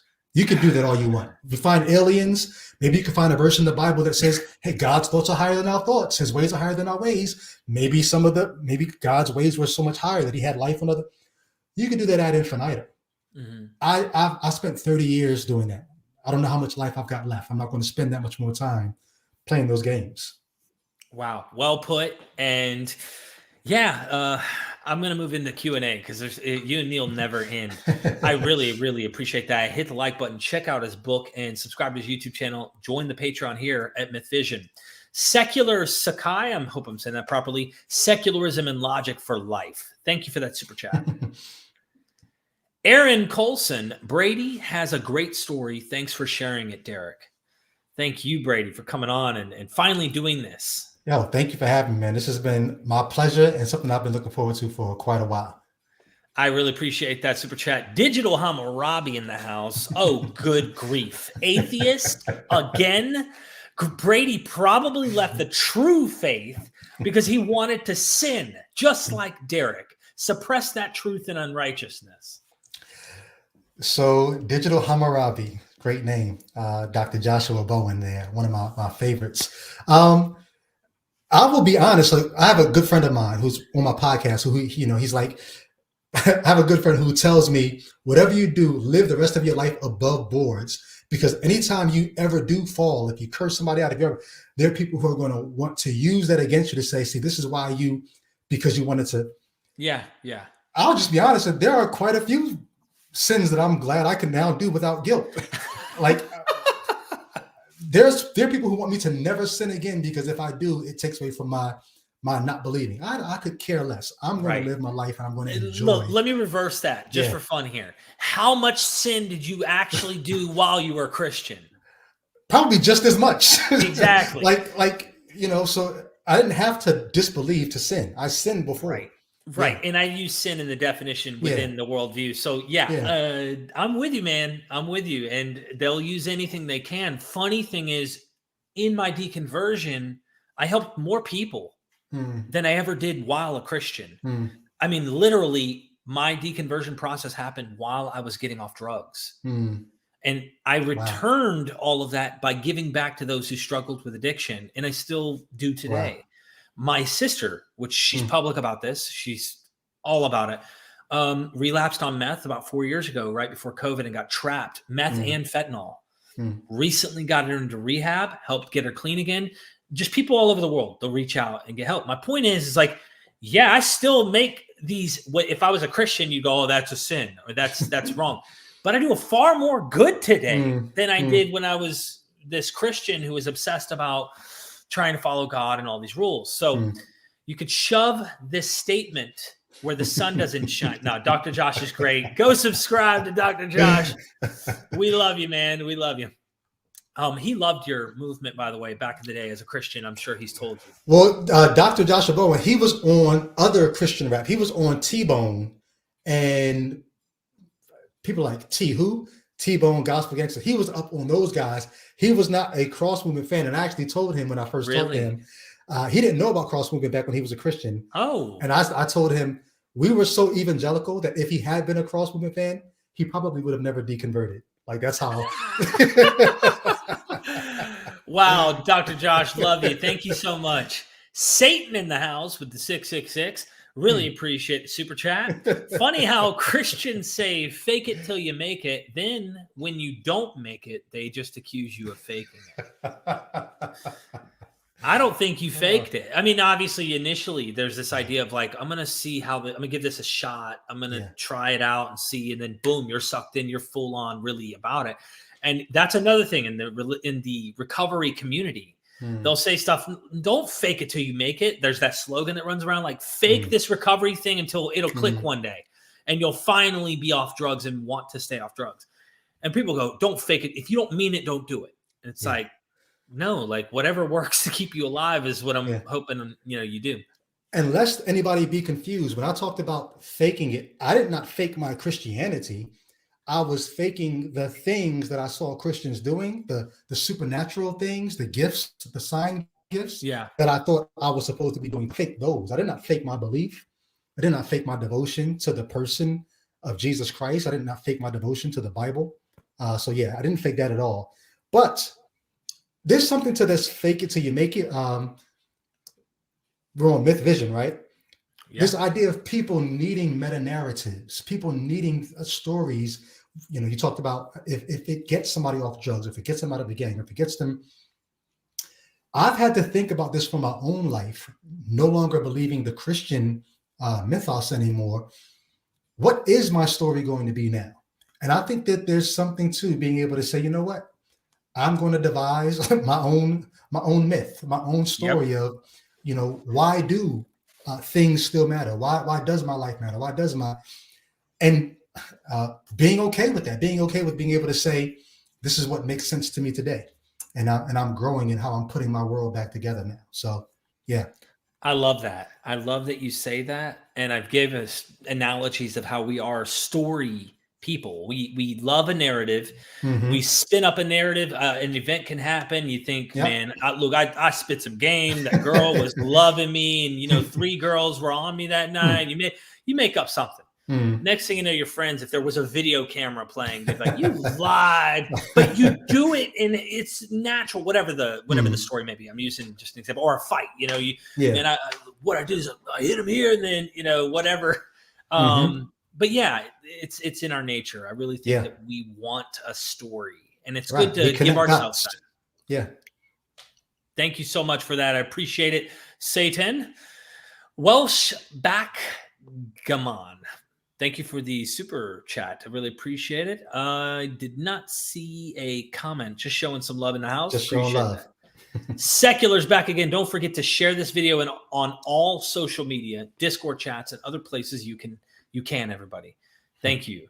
Really appreciate that. Like the video as well. We've got almost 500. And can I just say to anybody who came from my Facebook page to watch this channel, MythVision, like I said, when I was deconverting, I didn't have, this was here. I didn't know about these kind of resources. MythVision is a gateway into thoughts. This is the world of thought about the Bible, the book that you know and love. You know the evangelical, or you know the whatever your tradition is, you know that thought world. But the people who are on these Bible translation committees who are putting together the Bibles that you read, there are things that they know that they might put in the footnotes if you're lucky. What MythVision does is it will introduce you into the rabbit holes that those footnotes go down. Check out, subscribe, check out what MythVision is doing. Thank you, Brady. Appreciate the plug, man. I'll send you a check after this. No, but we do dig deep, and we ask those questions, and we discuss those issues. So yeah, I really appreciate that. And Secular appreciates you also. Got to send you the check. You know what I mean? God of the Gaps, thank you for the super chat. This is definitely an important topic. I really appreciate that. Yeah, it is. And you've been so good at explaining this story of yours. I know that we have not turned over all the rocks that are there or the stones in your life. So really, we're going to have to do this again too. Yeah. 6 years of a deconversion, and then a very in-depth year and a half of working out the implications of that. So I gave you the Cliff Notes version. I'm glad, that we got enough out that I hope anyone who's stuck this long can actually see what your story is, what's happened. I also want to say with this, Secular, thank you for that super chat. I'm going to buy that book and check it out. And the book is on the screen. Let There Be Gaslight. Does the Bible tell the truth about our creation, fall, and redemption? Great title of a book. I love the whole title with the image with gas being inserted right before light. Yeah. Seriously, appreciate that love, Secular. Scrolling down, we got another one down here somewhere. I want to make sure I didn't skip any. Okay, we got one here by Secular again. Will Brady be posting regular content on deconversion, atheism, irreligious belief, secularism on his YouTube channel, or even new music on those topics? So I'll answer the last question first. New music, I do not know. This is when you don't make a transition in life like this without needing some sort of therapy. Writing the book was therapeutic for me. Having these conversations that I'm having with people offline is very therapeutic. I feel like I need to be on someone's couch, because you don't change your worldview and not have to do some serious work. But I only ever got good at rapping to tell the gospel message, and I got extremely good at it. Even when you read the book, I think I'm a great writer. But when it comes to putting rhymes together, I have a hard time envisioning myself doing that for not the gospel, because I did it for the gospel. If I get with the right producer, the rapper Nas just got with Hit Boy for their third album and produced a gem. If I get with a producer that just inspires me, I might think about putting together something like that. Right now, I don't see new music, but the podcast, yes, me and two good friends of mine, Albert Kim, who designed the cover of Let There Be Gaslight, and then another good friend of mine, two former Christians, which makes with me 3 former Christians. We talk about our testimonies, our extimonies. I have a podcast coming up very soon that just walks through verses in the Bible that just seem designed to shut down independent thought. We're going to be putting these podcasts out weekly. So stay tuned. You'll get more content on the channel. And you're so well spoken, man. You really are. You articulate what you're saying and meaning, black and white. I don't think anyone, I'm not going to say it. Let me take that back, because sometimes anyone can make anything said out of context, but you're very well in what you mean to say, and it makes sense. So thank you for that. Appreciate and I look forward to those episodes. I want to have you back here on MythVision as well. We could dive into different subject matter that you have been wrestling with. I'm a little intimidated by your normal what you normally have on the show. You got PhDs, and I'm just little old me, from the block. Well, it's 2 little old me's. I'm a little old, you're a little old, right? So we can talk about the impact and what this means, and chew up some of the heavy hitters, and then feed it to the little chicks out there, these little birds that may not be digesting all that's being said because it's so big. In fact, isn't it somewhere in the New Testament specifically talks about I give you milk, but now this is meat. This Right. is meat. Well, we need to chew that up, and I think give that out to more people. So I'm with it. Let's make it happen. Christian Alexander, thank you for the 20. Really appreciate the love. Can't tell you how much this means to me as a fan of cross movement who deconstructed in 2019 along almost the exact same path you did, down to Walton, Inns, and Dillahunty. Brady, you give me hope for my friends and family. Man, Christian, thank you so much, man. I appreciate that. I wish I could say how many Christians who are deconstructing or deconverting have messaged me. Pastors, in my inbox saying, hey, I can't tell my congregation, but I'm right where you are. Westminster graduates, Westminster Theological Seminary graduates, I can't tell my congregation, I can't tell my kids, I raised my kids on this stuff, but I'm right where you are. I got several people in the Christian rap space who are not ready to tell the world where they are, but they're in the same space. But I appreciate you. Journey well, man. Journey well. I don't know exactly where you are on your deconversion or deconstruction process, Christian, but journey well, man. Thank you, Christian. Thank you for the support, and of course, supporting our guest, Brady. Brady, we got one more popped up here, and then I do have an interesting question, if you don't mind me asking. Ella, do you have any? Thank you for the super chat. Do you have any favorite Bible stories after deconverting? Mine is the Great Flood.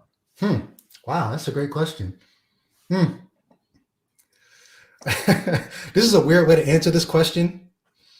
I just came back from seeing Wakanda Forever, and it was my second time seeing it. I loved it the second time. The first time I didn't like it as much as I thought I would. I realized somewhere through watching it, I have a very hard time now watching fiction and things where I have to suspend my disbelief, because it all makes me feel like I'm reading the Bible again. It's the weirdest thing. And whenever I'm watching works of fiction, movies, whatever, I feel like I have to deconstruct it like I did the Bible. I'm like, no, just enjoy it for the fiction it is. Right. I've got to get back to the point where I can enjoy good fiction again and not have my defenses go up like somebody's trying to get me to believe something that's not true. Right. Yeah. Wow. I know what you're talking about. For me now, it's like I see it as definite mythology or fiction, if you will, in many cases. Yeah. Wow. It's interesting. So you don't have a specific story right now. You'd say now. I'm so trying to find a way to appreciate the Bible and not slip back into the there's the rapper Common has a song about hip hop called I Used to Love Her. Like, I used to love the Bible. I'm trying to love it for what it is and not what I thought it was. And I just haven't got back to that point yet. So I can't talk about having a favorite anything. I'm still trying to work out this love-hate relationship with the story that was used to beguile me all these years. Respect, man. I get it. I do get it. So yeah, let time, and maybe when you finally have seen, like, fully digested the process of like, this is an ancient book written to ancient people, and it doesn't have that impact on you. Maybe you can have fun, like going, I think this is a funny story. And I look forward to that. I really do. Yeah. I do. Yeah. Good question, Ella. Great question. Yeah. Great William question. Ahrens in the house. What about Christians who have a positive and progressive influence on society, such as anti-slavery, Reverend Garrison, and later M.L. King, rather than those Christians who were pro-slavery and segregation? What about them? I mean, I know they exist. I think, just like I just talked about in terms of trying to find where I fit in that love-hate relationship, I don't know. There's this, I guess there's this effort to want to eat the meat and spit out the bones. Anything that helps human flourishing, I guess I'm all in favor of it. I don't know that I need this particular meat if it comes with this many bones. But if it worked, if it helped, I'm appreciative for what it was able to do. I think there are things that Jesus said and taught that if more people thought that way, that would be great. I also recognize that there are people who thought that way before Jesus. Some of Jesus' most, famous sayings were in the mouth of Pliny the Elder before they were on the lips of Jesus. So I don't know that I need to necessarily credit the faith with those things so much as humans who've thought long and hard about the human condition have come up with great things that humans can use. If the Bible happens to have said some of those things, then I could echo that the same. Yeah. You know what's interesting is I saw, who was it? I can't remember who the scholar was. They were pretty much describing that it was actually the Southern slave owners, Christians, who had the leg up, they had the Bible on their side in their debate against those who were obviously in the North trying to, end it. And whether they're Christians and they're against it or they're Christians and they're for it, people are people, right? So it's ugly no matter what. And it's an interesting, good question here to ask. Like, I think you could say, hey, I relate to you, but I don't relate to you in these other respects. Like, do you need that to see that as wrong? Exactly. And this is a question. There's two sides of that coin. Do you need the Bible to see that these things are wrong, especially when it's the Bible that helps other people see them as right? It's like, right.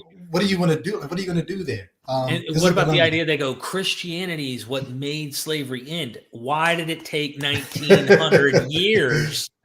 You get like, why did it take this long for it to then make that impact when you can open the New Testament, the Hebrew Bible, and see that it's actually promoted to obey your masters, to all these things. So, and it was common sense realism that actually weighed on the abolitionists that made other Christians say, hey, they've got a point. So let's not act like it was just the Bible that made abolitionists say, hey, this is wrong. But my hat goes off to any Christian who obviously is on the side of good history. So I'm with you on that. Well put. Boris, Kuduko, thank you for the super chat. As a Christian, you can only have so many wrong answers that aren't leaving you without dissonance. Try this: Judas' existence or number 31. Do I need to open up my Bible? Judas' existence. Let me see. Numbers 31. We're gonna do this here. Cool with that.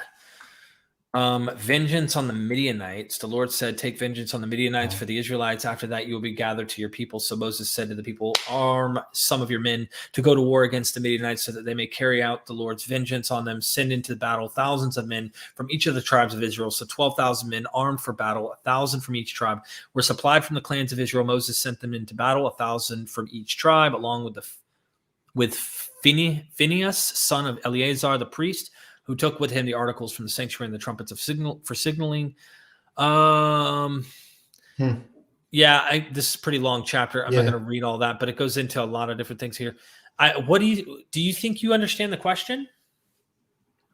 Or no, I'm looking further down. I'm trying to see. I mean, you're talking about plundering these people and taking from them. I guess they're maybe just talking about, I don't know how Judas fits in with Numbers 31, but maybe they're just talking about some of the morality in the Old Testament, which, if that's what you're going with, it's funny. I've had people who've come to me, and the problem of evil or suffering is what made them begin to deconstruct and deconvert. That was never an issue for me as a Christian, because I always just wrapped it up into, hey, we're fallen, we're sinful. But then when you get into the morality of God telling the Israelites to do certain things, he said, well, maybe the people deserved it because they were just that sinful, or maybe, God's using them to carry out his judgment. At some point, not while a Christian, but after deconverting, I was able to look back and say, man, I sure did have to justify a lot. And I don't know why or how. Christians, think about this, please think about this. What does it do to your worldview when you have to bend your heart into whatever position will allow you to justify genocide or child sacrifices or whatever slavery or misogyny? What does it do to your view of the world if, for the sake of worshiping your God, you can get there? Like, ordinarily, you wouldn't get there. You'd have a problem with getting to that point. But if it's in your Bible, I can get there. I think it warps the way you're willing to see the world and people. And so I don't know. I think at some point, yeah, as a Christian, you do have to think about some of the answers that you have to get used to giving. I know for me, I had non-believing coworkers. If he's watching, I don't know, one of my good friends, Eric Hitchner, we taught together at an inner city high school. And I remember thinking at some point while I was still a Christian, whether I should be sharing the faith with him, but I had doubts.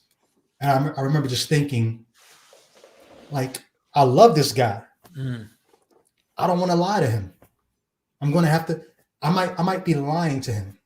I might be saying things to him or justifying things to him that I don't want to have to justify that. Aren't those issues too that you dealt with? I'm sorry, I gotta zoom in a little here. Is as we studied as Christians, we started to reflect on how our responses, because we're literally giving the faith out to people. You weren't the only one. I'm sure you did it much more than I did, but I was doing apologetics. I was trying to give the right answers, and my understandings changed within the bubble of Christianity. So then I started going, I taught that person this, but my view as a Christian has changed on that. Did I lie to them? And did you deal with those as well? Like you started changing your ideas in Christianity? So not in Christianity, because to be honest, from 2014 to 2021, I became much less vocal. I would not preach. I would teach. I taught at 2 Christian schools, but teaching is fine because when you teach, you can say, hey, there's 4 views on this. These are the views. If you ever asked me to espouse one, that's when I was in trouble. So 2014 to 2020, I could not espouse any real views. And so it wasn't until I deconverted that I was able to say, I owe a bunch of people an apology. And so there are some people who look at me now like, why write a book? Why be vocal? Why don't you just go away and be a quiet, are you an atheist? Are you agnostic? Just be a quiet one. Right. I'm like, I wasn't a quiet Christian. Why don't we be quiet now? And I feel like I owe it to people. Because I see the gaslighting, because I see the people who know, and this is not to put William Lane Craig on the spot, but when I read his book, I'm like, so basically, this can't be true. I could do a search in my Kindle. I was going to do it because I quote him often in my book, but I didn't do this. I was going to count how many times he used the word plausibly in his book. Because everything he's saying about why we can still believe is, well, plausibly this. Well, this is plausible. Well, this is none of it is anything that you could say definitively. It's just plausible. And I'm like, that's not what we're out on these corners screaming. Yeah. That's not what we have the plausible truth. Right. It's not plausible truth. This is the truth. Right. But then when you go to the world-renowned apologists, it's plausibly. I'm like, nah, I can't do this. So I feel like I owed a bunch of people an apology. And even though they don't see it as me doing them this service, I'm doing you a service by telling you, hey, here's how they're lying to you. Here's how they're going to try to get you. Wow, that was deep. For me, just one emphasis and get to the next super chat is that my doctrines changed in Christianity. I went from just a free will, non-denominational Christian who believed God loved everybody. And this is a part, even my journey getting deeper into Christianity was part of my deconversion. If I go back and reflect, it was finding out Psalms 5:5. God abhors workers of iniquity. And I found out the word abhor means to hate. God hates people who are workers of iniquity. But God loves everybody. I was always taught God loves everyone and wishes and wants everyone to get saved. Then you read those passages where Jesus says, Father, I thank you. You did not reveal these things to them, but you have given them to babes. So cognitive dissonance within my bubble made me go, what best Christian theology tries to deal with the ugliness of these texts? Jacob I loved, Esau I hated. He hated him, though. How could he love him if he hated him, though? Before either of them had done anything. Right. So I started going into the Calvinist route, which is a much bigger pill of sovereignty and hate on God's behalf. And that I started looking back and going, wow, I told a lot of people things, even as a Christian, that I now think are wrong and I need to apologize. Just like you're talking about apologizing now, I needed to apologize about those things as a Christian. Yeah. So then when I eventually deconverted, I went, oh my gosh, because I used to shove Calvinism down at the Christian college. We used to debate in the break room. Three free will Baptists against the Calvinists. In my beard, I had it way down here, like because I was trying to John. Oh, you were one of those. I was John Calvin reincarnated, brother. I was like, come on, let's get it. Open your Bibles, boys. Let's do this. And we would debate. And then I'd have arguments with the professors at the school. And like, anyway, man, I just want to tell you, I relate to you in so many ways. Yeah. Good question. Yeah. I hope people, I know this is hard for some people, but it's only when you exit that you can look back and realize the kind of person you have. Well, maybe not. I don't think only when you exit, maybe even while you're in. Could you look and say, who did you have to become in order for your worldview, your mindset to match all of the various things that the Bible says, this is the heart and mind of God? For you to have to take that on, you've got to become so many things that if you were to just kind of look back and say, man, am I really that person? Like when I deconverted, there were people who told me, I'm praying for you, pray that you come back to the faith, da, da, da, da. I said, just think about what this means. Those of you who are praying for me. If you're praying for me and God never does soften my heart, draw me back, win me back over, whatever that means you as a fallen, frail human being care more about me than the God who could at any moment draw me and win me back. Well put. He knows what he would have to do that. But you're praying for me because you care about my soul. You care about me more than your God? Wow. Drop the mic, right? Well said. And it's so deep. That was the problem I dealt with Jacob. I loved Esau. I hated. I started going, well, am I elect? Are some of my family members chosen and elect? I love them with everything I am. Do I love them more than my God? These were questions as a Christian I used to tell myself and go, no. And I wanted to believe that God loved everyone, even when I saw the text and started trying to go. And then Calvinists have this little excuse they call the two wills of God, his prescriptive and his determined will. God, ultimately what he wants is what happens. But he writes these things, prescriptions. Hey, take this twice a day, swallow it with water. These are the prescriptions that God says. Love the Lord thy God with all thy heart. Have no other gods before me. These are the prescriptions. But what really happens in the world around us is what was determined. And that's really what God wanted. And they say there's two wills. It sounds schizophrenic to me. So I started to say, God has one will. What happens is what he wants. And then I'd think about the horrors and go, how? And I don't know how my worldview, it never fully took concrete. I couldn't make it, just did not match who I was, But what they'll say to you is, who are you, old man, to try to understand the mind of God? And I'm like, hey, I get it. If God is just so, incomprehensible that we'll just never, cool. But you've got to at least give me the benefit of the doubt to say, but that does kind of sound like what you could say if God just didn't exist and we were just attributing things to we're attributing chance and consequences. And we could say the same things under that view of the world as well. How would you know which is which? Whether it's just an incomprehensible God or ancient men stringing things together that were never going to work out anyway. How do you determine which is which? It's so interesting because in that passage of Romans 9, Paul, he's hypothetically arguing with somebody. And they go, the questioner who's challenging Paul hypothetically says, then how can God find fault with anybody? That is the most, they are geniuses. Paul's hypothetical debater is right. Why? How can God blame anybody, right? If he's the one who does it all, how can you blame anybody? And Paul goes, does the thing made say to its maker, why have you made me thus? Like, come on. Anyway. Loving this. Hey, we got so much, you and me, man. I'm loving this. Yeah, Brady. good stuff, man. Good stuff. Bean Fairy in the house. Thank you for the support and the love. Great job on exposing the gaslighting. Truth should never need to gaslight people.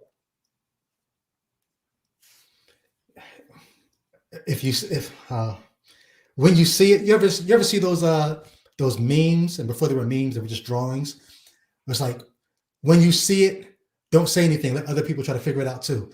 It's like it's an old woman and a beautiful young woman in the same image. You got to kind of squint and look at it the right way. Yeah. Like, I think the Bible has some qualities like that too, where once you see what the ancient writers were doing, there's certain things that you like. How come God used to speak, but now he doesn't speak? Oh, well, because when he spoke, it was so thunderous that he scared everybody. So now you don't even want him to speak. Okay. That sounds like the kind of thing you would write if you wanted to explain why he never speaks. But it's written in such a frightening way that it makes people say, don't even ask God to speak, because it's so frightening that it would scare you to death. Now we go thousands of years without God ever speaking. And we're glad, because otherwise we'd be terrified. Like, once you see, like, okay, they were writing things for a reason. They're explaining away. Yeah. Can I defend you here for a second? There are going to be Christians who go, what do you mean he doesn't speak? He speaks all the time. Here's the point. I don't think they're quite getting where you're coming from on this. And that's why I want to defend you here. Yeah. What you're suggesting is, as depicted and described, all of Israel is out here in a field, let's say, and God speaks supposedly. And everybody hears the thundering voice of God, right? That isn't happening. And you might say, oh, well, there are certain cases like Fatima, right? With Mary, seeing Mary in some weird way in a light in the sky. They thought they saw Mother Mary. Thousands of people saw it. Which even then, it's like, what is it? What really happened? There's so much. We can't test it. There's no way to actually go back and see this. But like, we're not seeing that. Yeah. And I've even said before, my mom, who wishes more than anything I was back in the faith, she says, I know. After we had a long conversation on the phone, she kept cutting me off, and I just let her because she's getting heated about it. But she goes, I know what it's going to take. And I've been praying about it. It's going to take Jesus appearing to you and actually like showing and proving to you, Derek, that's how far deep in the rabbit hole you are. And I'm like, it would take the level of like, he would have to literally prove himself, like, for me to be convinced that this was the case. I'm so not even anticipating that it'd be a shocker. My point is like, it walks like a duck and talks like a duck, meaning other religions and everything else. This just doesn't sound like anything like that's going to happen with all the learning. And you might be like Herod Antipas saying, with all your learning, Derek, you've gone mad. But Mom, that's what it's going to take. Yeah, people have asked that same question. What would it take for you? It would take a little bit more than that for me, because, and I'm sure this is part of what your longer answer would be as well. I could see a vision, and that could just be my mind, playing a trick on me or whatever. I've had things happen in my mind where I believe Jesus spoke to me. Me too. One of my. I don't think I've ever told anyone this ever. Putting you one of my cherished moments as a Christian, when people say, did you ever have any like miraculous things? It was a dream that was so real. It was so real that I was sure that it had happened. But I was struggling with a particular sin at a time. And in this dream, a lightning-like figure came to me and said the words, come to me and live, unless you're already living. And I instantly interpreted that as, this is Jesus looking at me and my lifestyle saying, basically, you could have, like the prodigal son, you be out there with the pigs, in the filth, eating from the trough of the world, or come to me and live. Unless what you're doing, you consider that living already. And I woke up and I took that as God, really speaking to me. Yeah. I've had that happen to me in dreams as well. And even consciously awake at worship, hoping I thought I heard you, that kind of thing. But I get your point. And yes, I would obviously need more to be more defined on what I mean by that. You're defending me now. See, this is what we do. Yeah, it's not just a veridical, like, oh, I had a vision type thing, because I've seen things. I've taken drugs that have had me see things like that. I'm saying, let me put it an easy way, as Matt Dillahunty would say, God would know what it would take to convince me. Okay. And it would take a lot more than just what you reading in a book and just, oh, wow, he rose from the dead. Paul believed it. I believe it. It's over. Like, no, much more. I have a higher epistemological requirement necessary for me to leap those kind of boundaries and to draw those conclusions. So I'm with you. I'm saying, if there was a way I could know, and it wasn't just a vision, which is difficult because hallucinations can be real. I imagine I could probably formulate a response to make it even more complicated in what it would take. But I think God would know. To be the answer would be God would know. For me, it would be, it's not just give me a vision, give me a voice. It's God would have to be as much a part of the world as the world is. Because I don't want to have to believe in God. I just want to respond to God. I will respond to whatever is real. You're responding to me right now. And it would need to be as real as us, is your point. Be a part of the reality that I experience. Don't pop up and then disappear like, hey, but believe that it was real. I don't want to believe. I want to respond to you. Yeah. Make it so that I have no choice but to respond to you. And I know the Christians say he will one day. Every knee will bow. I'll do whatever I have to do in that moment. I'll respond to the reality that he presents me with. Yeah. This is the reality that I have right now, and God's not a part of it. It seems like a horrible practical joke. If we were wrong, and they're right, what a practical joke God is playing. I wasn't going to say this, but now you pulled it out of me.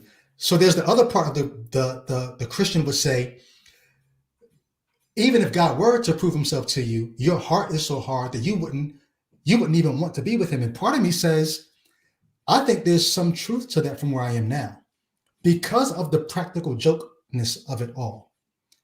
If you're the kind of being who would do all of this, hiding yourself, the first Matt Dillahunty video that I watched when my friend told me in January 2022 about Matt Dillahunty, the first video I watched that made me say, I immediately text my friend. I said, yo, I'm a fan already. Matt Dillahunty said the same thing that I said. He said, it's not the problem of evil that does it for me. It's the problem of divine hiddenness. Why is God seemingly so hidden from creatures that he says he wants a relationship with? So then get back to what you said about the practical joke. Even if God were to reveal himself to be real, hey, look, I'm here, but now you're not going to see me. I'm going again. I have such a problem with putting humanity in this predicament such that we have all this confusion about which religion is real. And even in the same religion, what should we believe? So that there's all this division and all this confusion and all this, that if you're the being who your bright idea was this, I don't know that I want to spend eternity with you. I don't know what else you got planned that just might be as chaotic as this. Yeah, I'd need a long sit-down conversation, and he'd have to kind of explain those things and how it would have to be something I can't imagine that would justify it, right? Like he'd have to go beyond and go, all right, look, remember I said my ways are above your ways? Pull this thing out of this box and then go, right. Do you see now? And then I'd be like, oh my God, it all makes sense. That I just can't see that. You put us in a spot where we're not able to see that. And we're using rationale, logic, the brains that we have. And I'm with you on this. This is a well put thing. And divine hiddenness actually did it more than the problem of evil, even though textually I had issues with God's hate and love within Christianity. It was like, after a while, it was really, like I said, the hills. Then I saw a mirror. And it was like, it wasn't God. It was us. Yeah. It was mankind. So when I say I see myself in the mirror, I'm saying, I'm using that as like Adam represents all mankind. I'm a human. I'm like, we are what it is. and we together survived. We together in our evolution and whatnot, we've survived cataclysms. We can survive much more if we pull together. Yeah. And religion works good if you're in their bubble thinking like them to pull together. But when there's so much division and so many things, how do we do it? Anyway. Yeah. A theological, powerful testimony. If you don't connect with me on social media, I'm just going to snap. This is a good friend of mine, Derek Bennett. Cool. Let's connect. Let's do it. I'll connect you when we get done here, and you're definitely going to need to talk with him because Derek also was one of us. He's been through it, and he is someone I look to learn about comparison religion, comparing Christianity to many mythologies, and how Jesus walks like a duck, talks like a duck. Other gods well before Jesus and even contemporaneous, that it looks like there's something in the air that is making up the stew we call Christianity. So, Derek, Good love stuff. you, man. Look forward to it. Yeah. Edgar says, as a Gnostic Christian, fundamentalists and their claims will be their end. Christ wasn't real like that. It's an archetype full of Greek philosophies and references to Eleusis and other mysteries. Yeah, I don't know what to say there.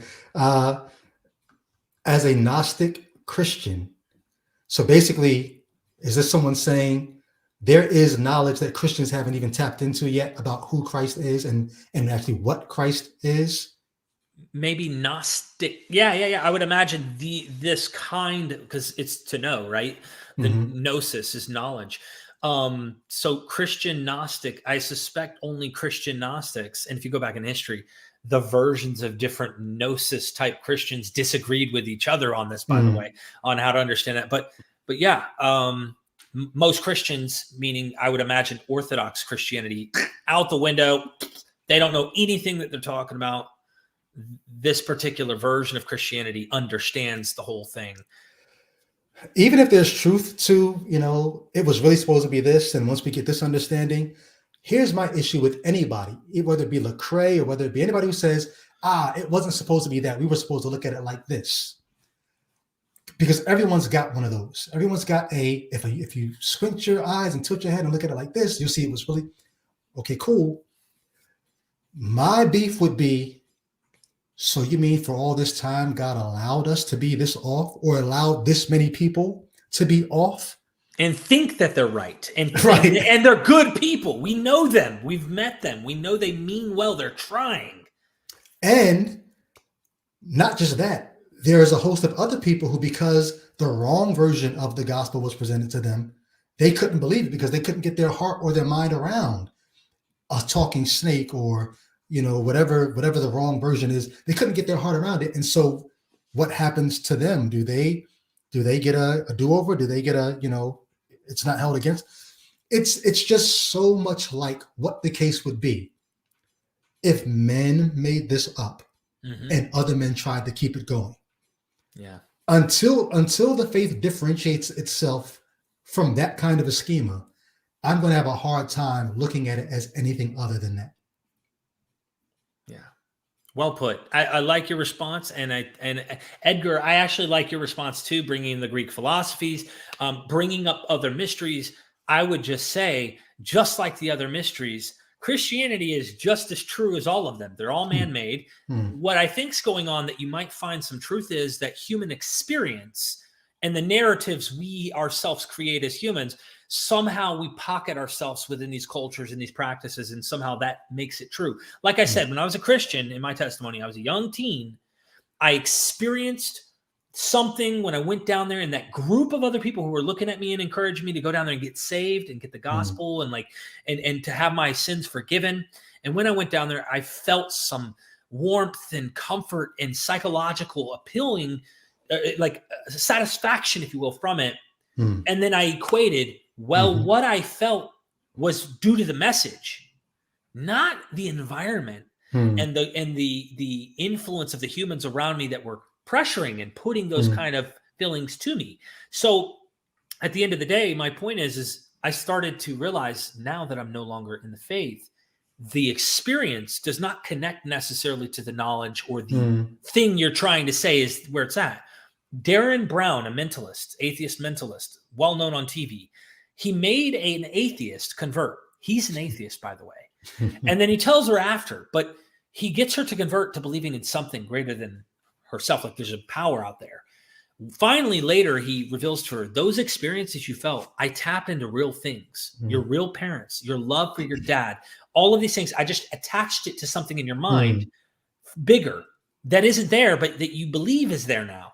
And she converted. The point is, what you experience can be real, even if what you're cognitively assuming that it attaches itself to isn't. Wow. It's deep, man. It's deep. Yeah. But yeah. I just spoke to somebody on my Facebook page about this today or yesterday. I attached to my experiences were attached to a certain set of propositions.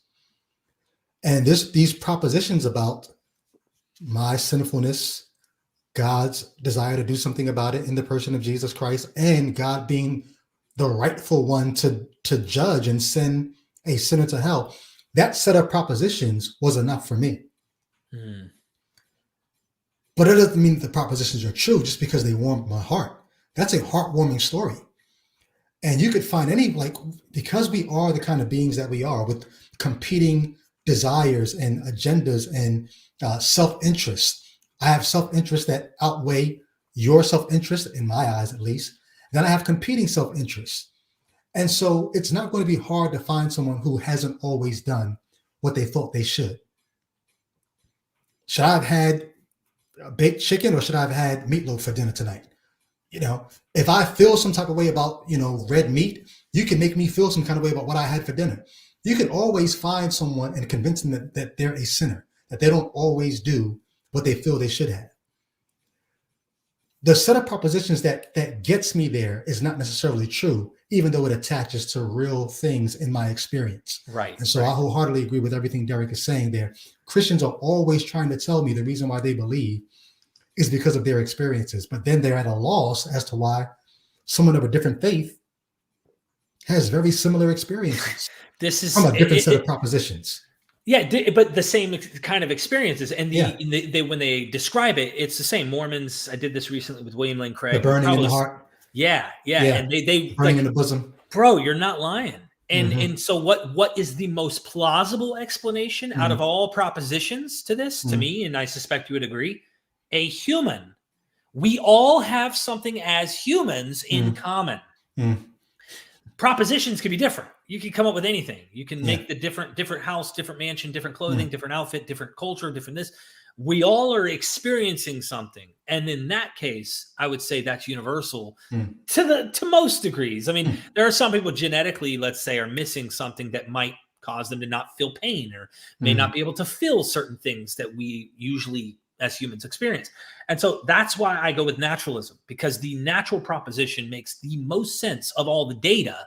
You can put on your Nike versus your Adidas all day long. You all kind of wear shoes, right? Everybody likes to put on a shoe. Like, why is your shoe the truer shoe than the other shoe? Like, it's just, it's wild, man. DJ Wilkins, thank you for the support. And DJ, I believe you're the one who also helped me to get the book that goes into composite, literary composite things in the Gospels, I believe. Greetings, Brady, former Christian, also CM fan here. What's CM? Cross Movement, the group. Cross Movement. I was going to say. Okay. Still enjoy Cypher the next day, and when I flow, it's gospel on occasion. Still enjoy your own CM work, and any plans to record music reflecting your new views? Do I still enjoy cross movement music? I enjoy it for the artistry. Some of you may know there's a former Christian rapper by the name of Jay Givens. He came out as homosexual about maybe 2 years ago. I don't know if he still considers himself a Christian or not. I would think not, only because his Instagram is very unchristian. But it's weird because he's been one of the only Christian rap artists that I've been able to listen to. And somebody on my Facebook page just helped me realize this a few days ago. I think the only reason why I'm able to listen to Jay Gibbons' music, one, he's one of the most talented rappers I've ever heard, secular or Christian. But two, because I know that he now is out, or at least I believe he's now out of Christianity, he's no longer under the guise of the myth, I can listen to his music without feeling sad. When I listen to other Christian rap, even cross movement, I appreciate the artistry, but something in me is just like dag, I feel some kind of way about people believing these things. And so I can't really enjoy the music the way that I used to. When I hear my own music, I don't pity my own. It's funny. I'm just thinking about, I don't pity my solo music because I know I've come out of it. So I can listen to my old music and appreciate the artistry and not feel bad because I'm free from it. Wow. Yeah. I can relate, especially early on, not wanting to listen to certain things. And even today, I guess you'd say there's certain songs where it's like, it's just too cringy into the worship side of things that you're just like, I'm putting myself into a hypnosis trying to get into it because it's that kind of music. So DJ, thank you for the support, man. Really, really appreciate that love. We got a few more here and then we'll wrap things up. It's been a long stream, but this has been such a blast. Vaguely Agnostic, thank you for the super chat. Off topic. Shout out to Derek. I just discovered the playlist Mormonism, 27 vids of Mormon history with David Fitzgerald and Bryce Blankenagel. You can't make this stuff up. Thanks, Myth. Thank you.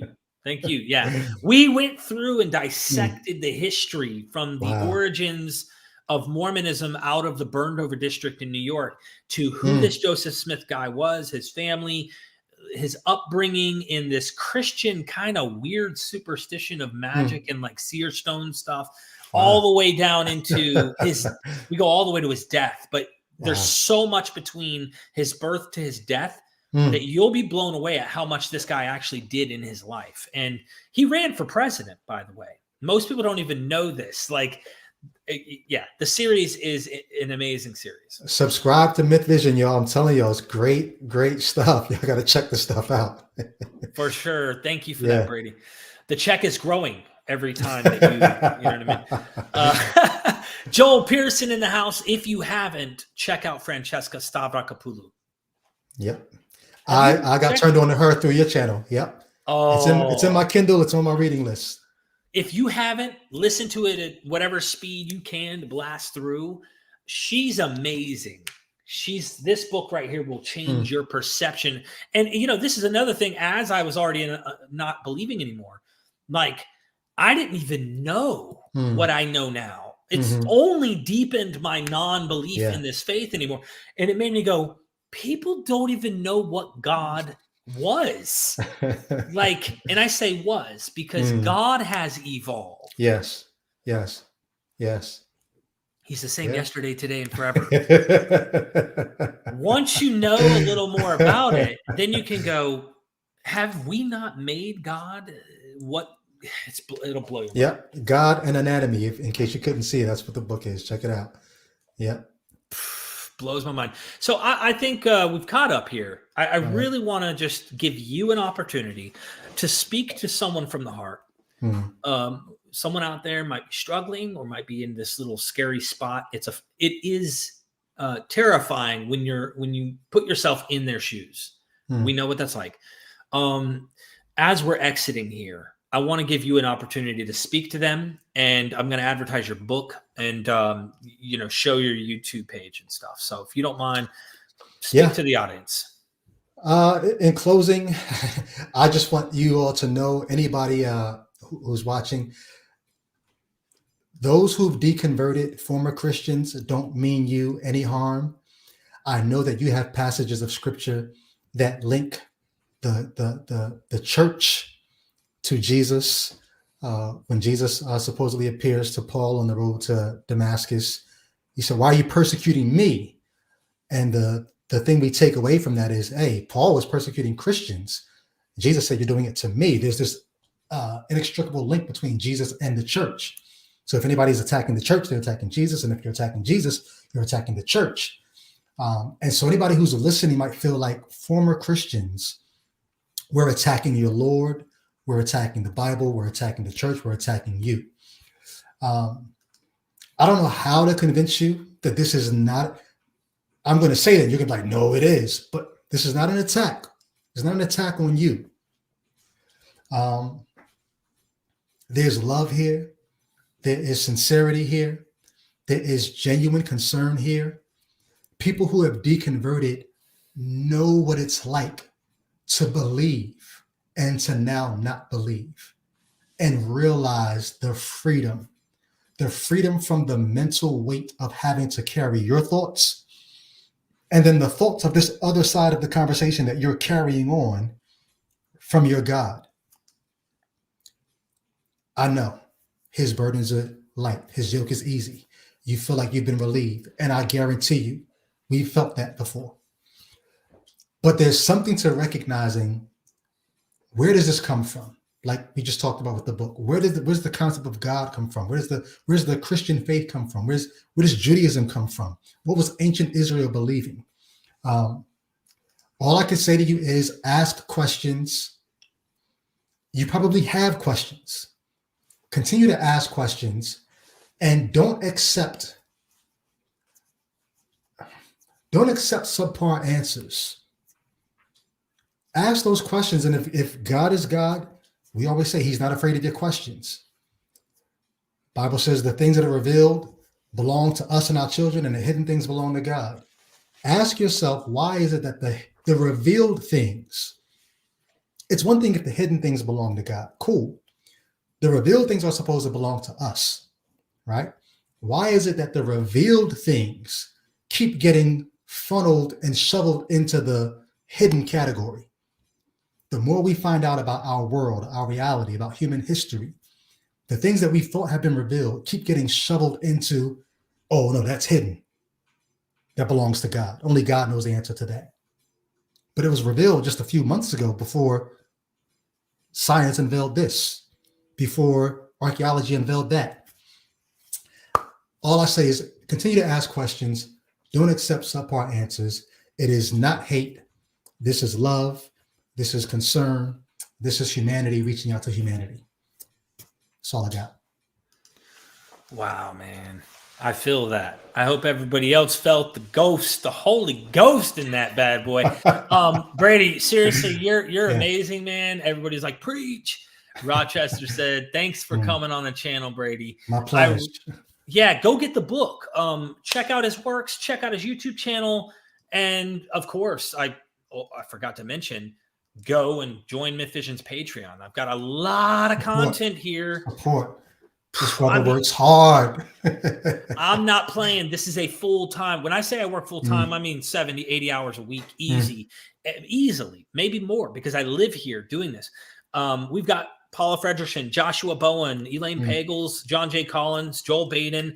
I've got a ton of other interviews, things that I've done that I always release early, private conversations and correspondence between people who want to contact me.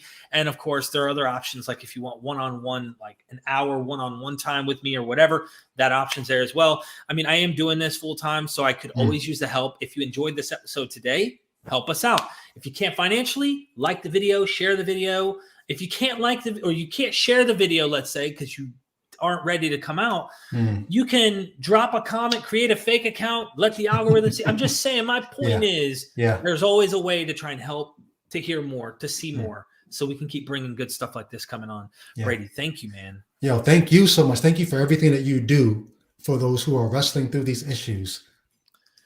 I try to make it fun. I try to give people the bridge, but I also try to make it fun for those who've already escaped, and realizing, wow, there's a lot here. We still can have fun with this stuff. Good stuff. Thank you. And everybody, I love you. Never forget, we are MythVision.